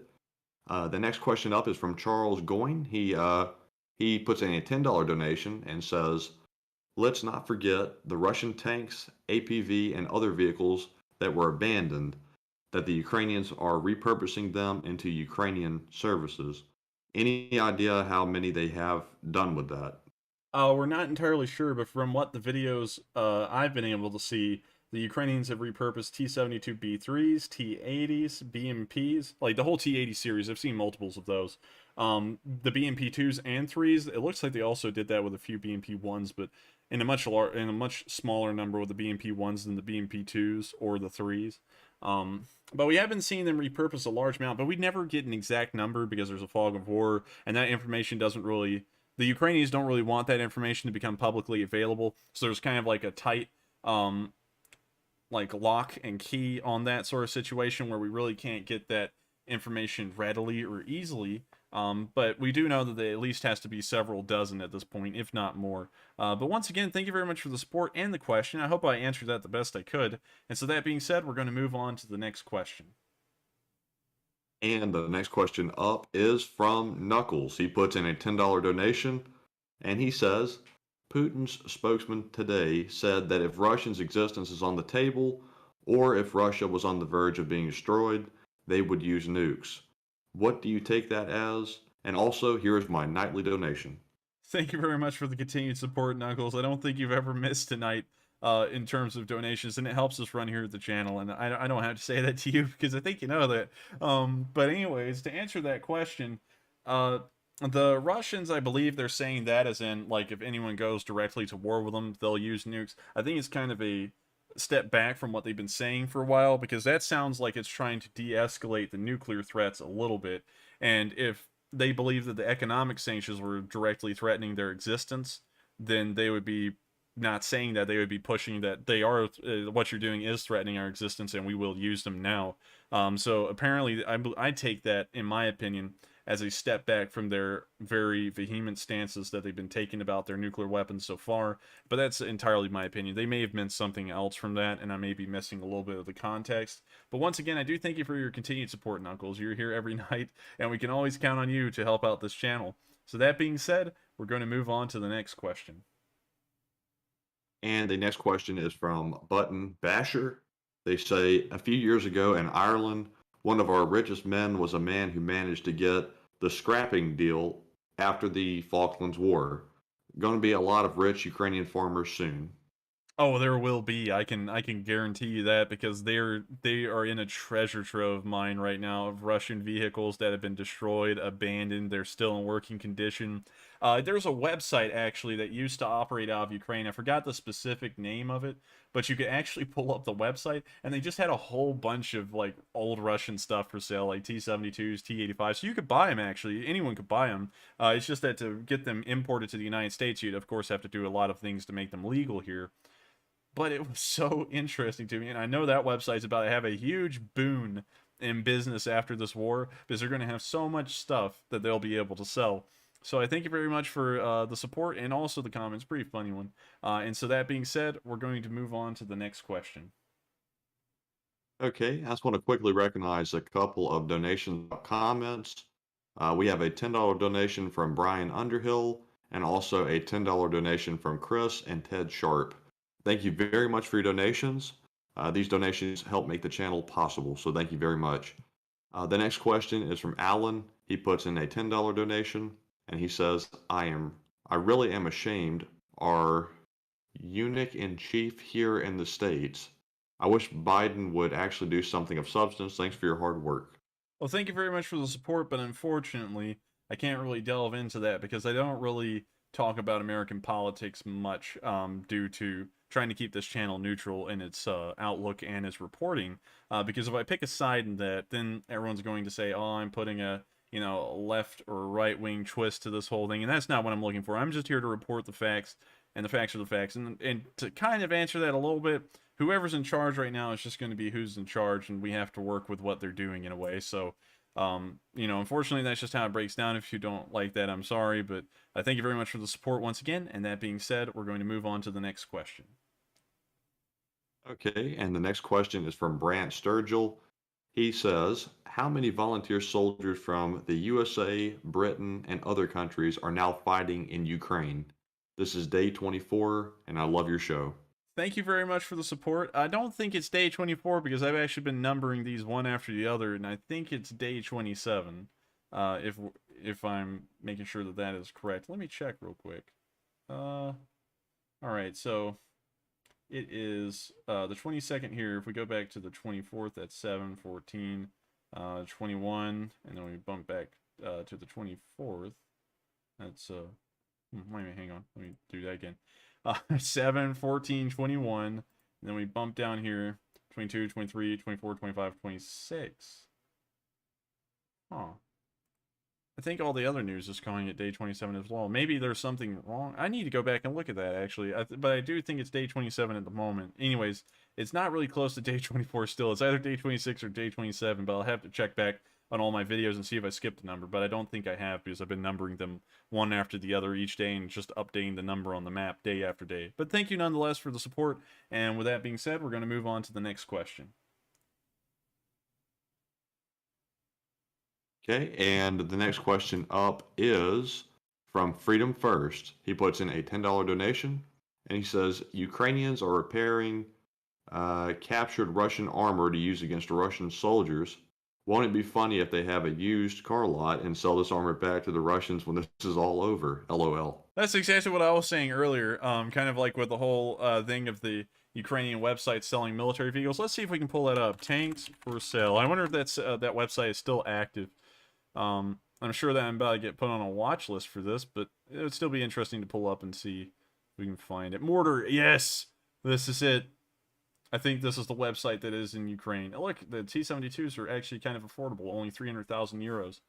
Maybe we can buy one and go over there. I don't know. But contact, let's see where they're at.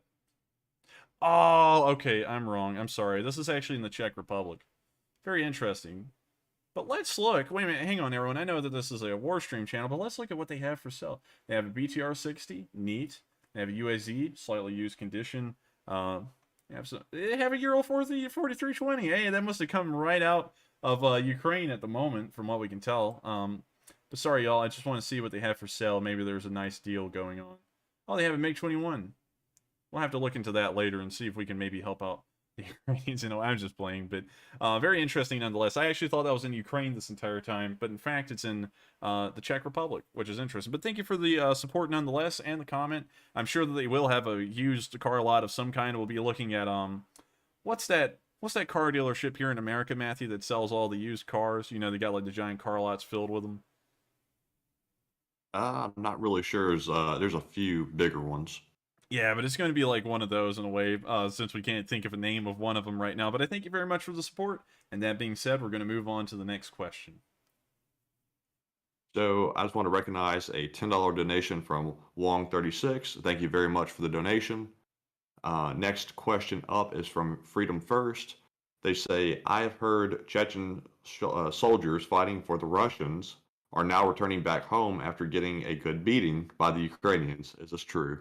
I'm not entirely sure if that would be true, considering that we've gotten footage today that there are Kharkivites still fighting in Mariupol, and as far as we know, we haven't gotten any information on the Kharkivites that are near Kyiv. So I'm not really sure if that's true, considering that we saw video evidence of them still fighting, but maybe some of them are going home. We really don't have any information to go either way at the moment here at this channel, but I thank you very much for the question nonetheless. And so that being said, I'm sorry I couldn't really give you a perfect answer, but we're going to move on to the next question. And the next question is from longtime champ porter OG Wakanobi. He says, Ukraine takes over the scrap metal market.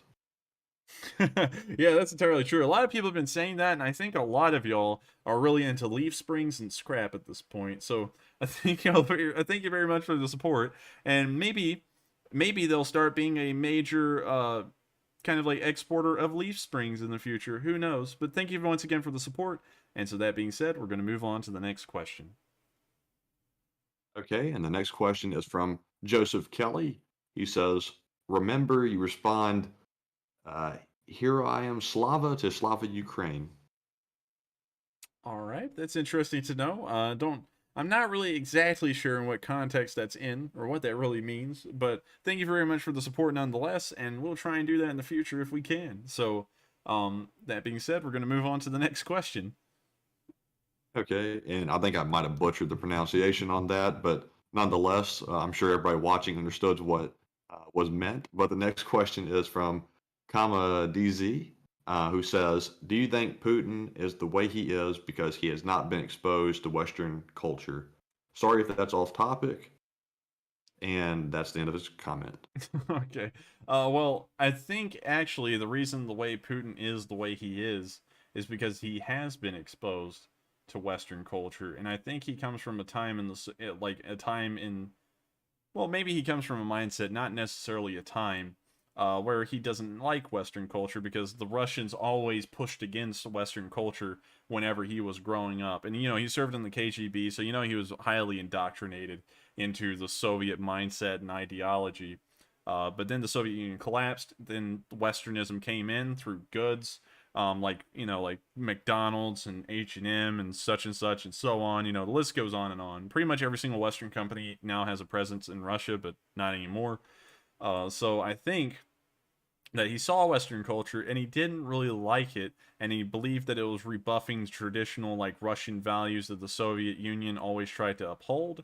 And so now, and this is kind of an interesting twist to me because this is kind of my opinion on Putin and where he's going. I think he views himself as the new czar of Russia because the land he's wanting to reclaim is all Russian, as like imperial Russian land, like parts of Poland, which they never controlled during Soviet times because Poland was this exact same shape with the exact same borders and such during the Cold War, and they were a puppet nation of the Soviet Union, well, the Eastern Bloc, but they didn't actually control any parts of Poland that they don't control now, yet he's still wanting to take parts of it. So I think that he's starting to try and look at Russia as like a cultural resurgence, and he's going to recreate the Russian Empire. And if that's so, you have to be even more concerned about what the Russians will do to the Ukrainians because they suffered their worst oppression under the Russian imperial rule, and under communism in the Soviet Union, they kind of faced growth and also persecution. Like during the Holodomor, under Stalin's time, it was almost like it pretty much was a manufactured famine where you had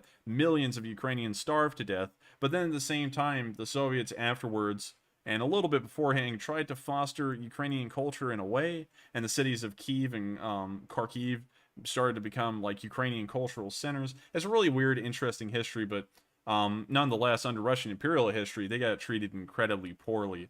So that being said, I thank you very much for the support, and I hope I didn't give too much of a lecture about short history on Ukraine under Russian rule, but thank you very much nonetheless. And so that being said, how many super chats do we have left? It looks like about 15. All right, so we're going to do the cutoff for tonight. I thank you all so much for your support and your questions. If you do have any questions that you'd like to send via Super Chat, make sure to try and send them tomorrow because we won't be able to get to them tonight. But nonetheless, I do thank you all for the continued support. And so that being said, we're going to move on to the next question. And the next question is from TH, who says, "It appears Wally is alive and well. He posted a video of himself, and I just saw it uploaded while watching this nightly update, but I haven't watched his yet." Yes, it does appear that he's alive and well. We did get a picture of him and showed it on stream to show that he is in fact alive. So what the Russians claimed about him being killed 20 minutes in is propaganda. And they've been shooting around a lot of propaganda lately, and you can see there that that was a clear example of it because he's nowhere close to dead. He's perfectly fine. So once again, I thank you very much for the support and bringing that up again. And so that being said, we're going to move on to the next question. Okay, the next question is from Matthew Muller. He says, "I really appreciate your message at the beginning of this episode. War is always driven by the ruling class and suffered by the poor on both sides." Yes, thank you very much once again for the support and also showing a little bit of support to that comment. It kind of is an issue, especially when you're me and you're exhausted and you've been doing this for weeks, and you look at the same stuff day and day and the same stuff being Ukrainian civilians being slaughtered in the masses. And, a lot of people, when they start getting frustrated about seeing that day after day and no end in sight, well, they'll start trying to direct their anger out towards people who may not deserve it. Well, really don't deserve it, because what say do Russian citizens really have in this whole entire affair? They really don't have any. And so it was kind of like a lash out in anger. But I do thank you very much for the support nonetheless, and hopefully everyone can kind of contain their anger and direct it towards the right direction, which is the Russian government instead of the Russian people, including myself. So thank you nonetheless. And that being said, we're going to move on to the next question. Okay, I just want to quickly recognize Gamers Anonymous for leaving a $5 donation. Thank you very much for the support. Next question up is from Cranky Lifter.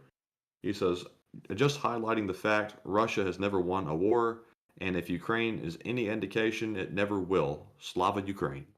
I don't really think that's an entirely factual statement, because they did win the Second Chechen War, and they did win in the invasion of Georgia. So I don't think that's entirely factual. They've actually won pretty much the 2 out of the 3 wars they've been in. They didn't win the First Chechen War.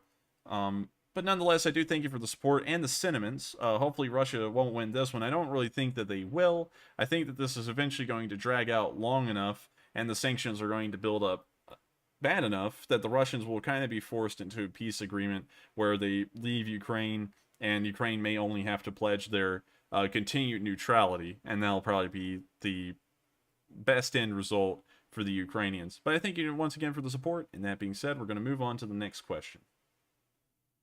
Okay, and it doesn't appear like we're done with Leaf Springs just yet. Longtime channel supporter Caffeine says that leaf springs are very common on large vehicles. My 2021 Freightliner Cascadia actually has them too. Well, I'm very glad that you're standing up for you and your leaf springs. Everyone, of course, loves the leaf springs, as we can see. I have turned this chat into a bunch of leaf spring loving people. So thank you all very much for letting me know that leaf springs are in common use these days. I'm not exactly a car mechanic or an expert on suspension, so that was kind of a misstatement on my part, but it kind of got cleared up immediately afterwards when I looked at the Wikipedia page. But thank you nonetheless. Interesting to know. And so that being said, we're going to move on to the next question. Okay, and the next question is from That Frost Wolf. He says, it seems like luck and support is being drained from Russia's military. Do you think Russia is losing a will to fight? I think they kind of are, because we can see now that if this whole supply depot situation up here in Nizhny Novgorod was not caused by the Ukrainians and it was caused by the Russians, what would lead to that happening? Was that just like a major incident in the Russian military, like an accident, or was that intentional? We don't really have an answer to that, but if it's intentional, it may start suggesting that the Russians are trying to sabotage their own operations due to a lack of morale, maybe. But we really don't have enough information to go off of that. But I hope that answered the question nonetheless. I mean, like, we do know that they've had low morale since the start. They've had a pretty decent amount of deserters at the very onset of the war. We don't know how many there have been since then. But it's an interesting idea nonetheless. And maybe a whole bunch of people in the chat can get down to discussing that, because it's an interesting thing to talk about. But thank you once again for the support. And that being said, we're going to move on to the next question. Next question is from Didi Lachuga, who says, is Putin going to start the draft to get new men to work? He might. I'm not really sure. I mean, like, I don't really know what the Russian mindset is right now, considering that they declared war. Maybe they're going to start taking more drastic measures in every direction. Maybe they're going to start harshly persecuting the people in Russia who are against the war. Maybe they'll start drafting people. Who knows? But that's kind of my opinion on that. Sorry, I really can't weigh in on that all too much, because Russia's kind of a mystery as to what they do. They're kind of unpredictable in a way at this point. But thank you nonetheless. So that being said, how many super chats do we have left? So it appears we have 8 left. All right. So that being said, on to the next question. And the next question is from Hans Hallberger once again. He says, hello, enforcers. What would you do if if your credit card is no longer accepted at the gas station? I would just not get gas, I guess. Thank you very much for the support. Interesting question. I just don't really know how to answer that beyond that. But that being said, we're going to move on to the next question.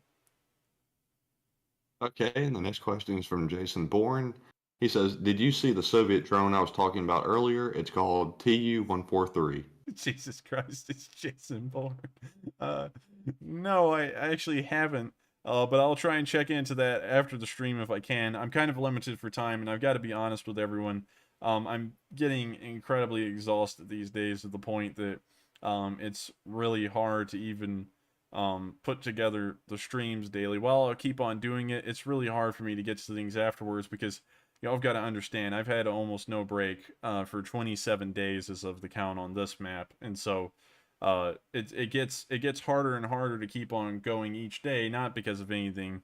Like it's not like I'm dying of some kind of terminal disease. It's just that I keep on getting more and more exhausted each day. No matter how much coffee I'm drinking, it just keeps on building up. But nonetheless, I thank you for the support, and I'll try and look into that if I can. But that being said, we're going to move on to the next question. And the next comment is from Last the Dude. He leaves a $5 donation, and he says, every time someone says Leaf Springs, I eat a ghost pepper chip.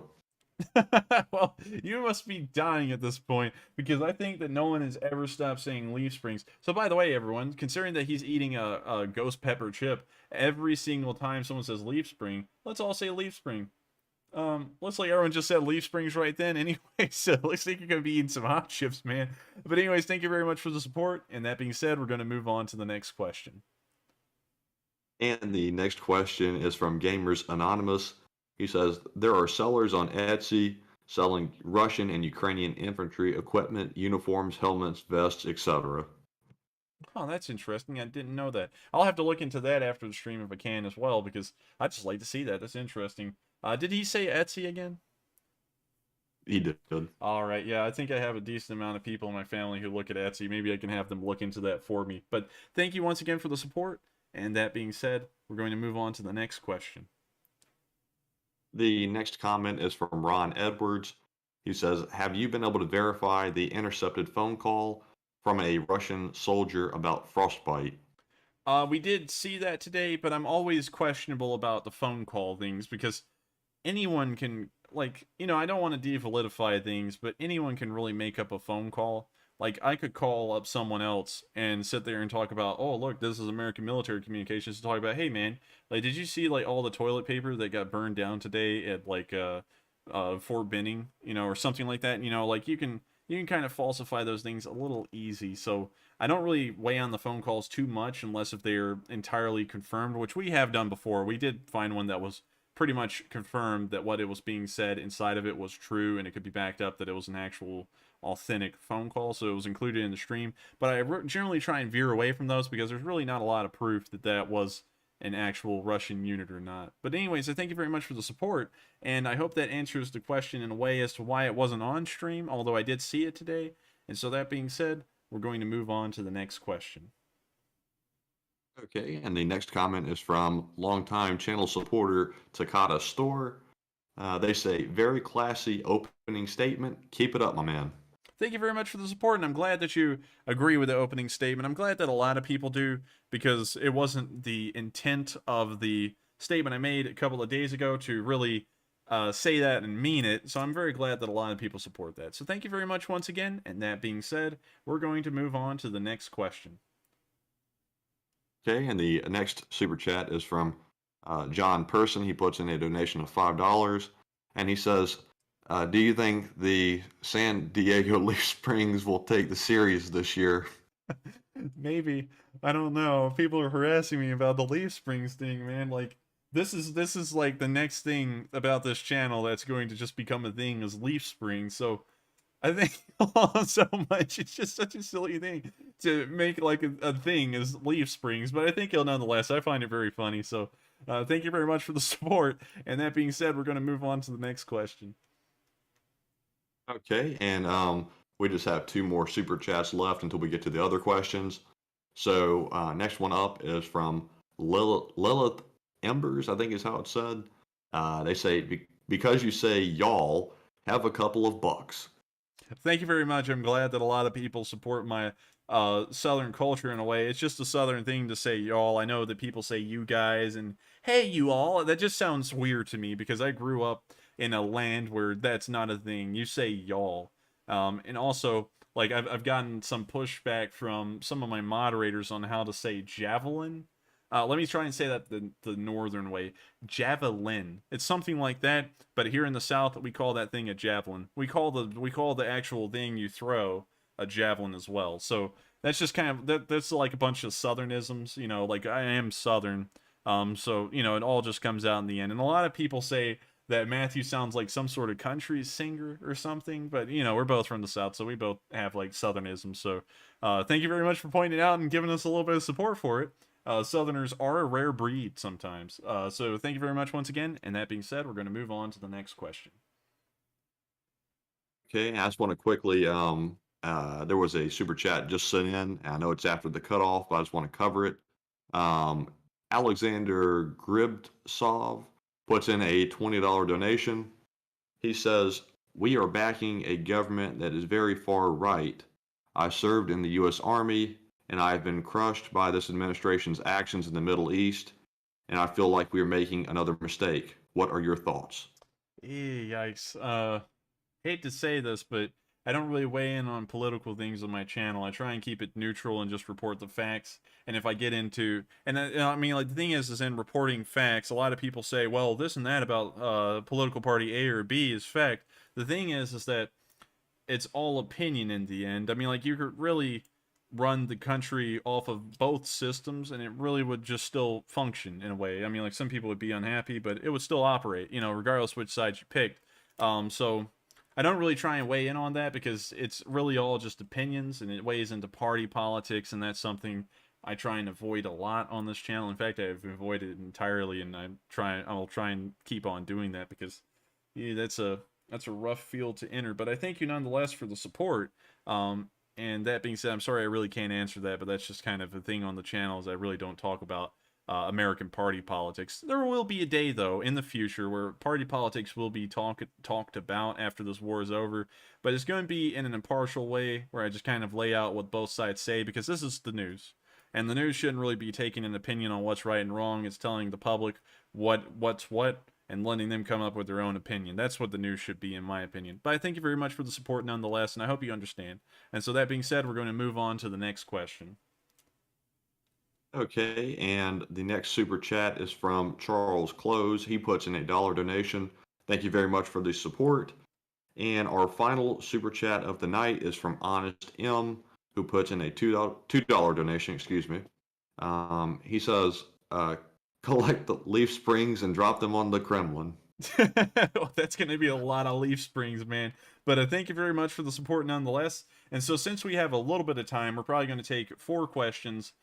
Just any questions from the normal chat. Because I never want anyone to think here on this channel that you always have to give a super chat to get a question answered. While it may be at the end of the stream because I want to make sure to recognize all of the great people who continue to help this channel run, I don't want people to go with their questions unanswered. So that being said, on to the first normal chat question.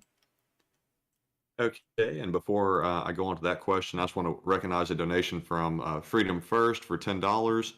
Thank you very much for the support and the kind comment. And moving on to some of our other questions. So Rengard1 asks, "Do you believe that the Z has become the equivalent of the swastika?" It has in terms of symbolism. That's something I can entirely agree on because NFKZRE, I know what it says, but I'm not saying that because, on the stream, I don't cuss, and it kind of gives me liberties to do things that YouTube wouldn't allow me to do. So moving on from that, he said that the Z's were everywhere. Like they were on little pieces of paper, on telephone poles, on walls.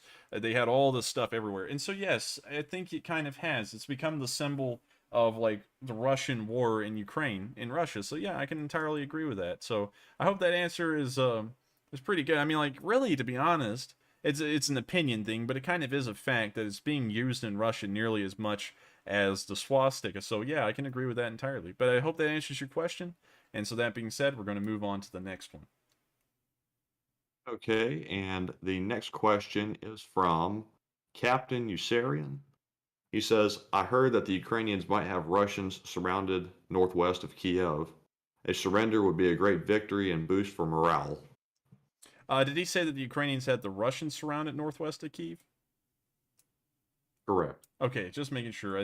For some reason I had like a mental stoppage and just like, for some reason didn't catch the middle part. But yes, from what we were able to tell today, they've apparently surrounded them somewhere in the Bucha Hostomel Irpin area, and that's going to be a huge morale boost if the Russians aren't able to break through and reach their lines, or do something else where they will not end up having to surrender. But if they do surrender, that's going to be a massive morale boost depending on the size of the force that's been surrounded. We don't actually have that number at the moment. It could be anywhere from like a platoon to an entire battalion or larger. We really don't know at this moment. But if it turns out that they surrender, that will be a huge morale boost for sure. That almost will be a fact.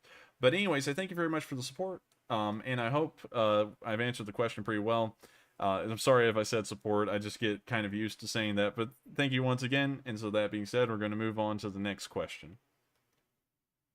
And the next question is from Stardust. They say, what are your views on the white nationalist Azov Brigade, whether they may be a threat to a free Ukraine following the war? I don't think they'd be a threat to free Ukraine following the war because they've existed as a unit in the Ukrainian army for several years at this point. They haven't threatened Ukrainian freedoms now, and I don't think they will later. And it's important to note that they say that most of those elements of the Azov battalion have been generally removed entirely, and if they are still there, there's only about like 80 of them. And when you consider the entire size of the Ukrainian army, which is around 178,000 before mobilization, 80 guys isn't going to really make a difference, if you see what I'm saying. But I thank you very much for the question nonetheless. And so that being said, we're going to move on to the last question of the night. Okay, and the last question of the night is from Jose M. He says, did NATO ever send the jets to Ukraine as promised? They did not. There was a whole bunch of back and forth with Poland. It seemed like the Americans were trying to pressure Poland into handing the jets over, and the Polish were going to make it as difficult as possible so that way it would just get kind of like shot down in the end. So what kind of happened was the United States, probably behind the scenes, we don't have enough information to say that this was the exact way it happened, but we got a general idea. The United States reached out to Poland and said, hey, could you hand over the MiG-29s? And Poland said, not really. We're not really a big fan of that. Hey, by the way, Matthew, I think you're kind of unmuted there. There's some sounds going on there. But anyways, the Polish were like, we're not really a big fan of that. So the U.S. said, okay, well, we could give you some F-16s if you give over the MiG-29s to the Ukrainians. And then the Polish seemed to kind of take that a little bit better, but then they completely rebuffed that pretty much by saying, okay, well, you can hand them over. We'll just fly them to Germany, and then you can have U.S. pilots fly them over to Ukraine. And then the United States said, that's a little too risky for us. And then Russia pretty much said, we'll nuke anyone who does that. And so then the U.S. just said, no, we're not doing that. And that was kind of the end of it. So while there's still a whole bunch of arguments and back and forths of people trying to fight and say, hey, let's get the jets over there, they are never going to get over there most likely. So that's kind of like the unfortunate truth of that.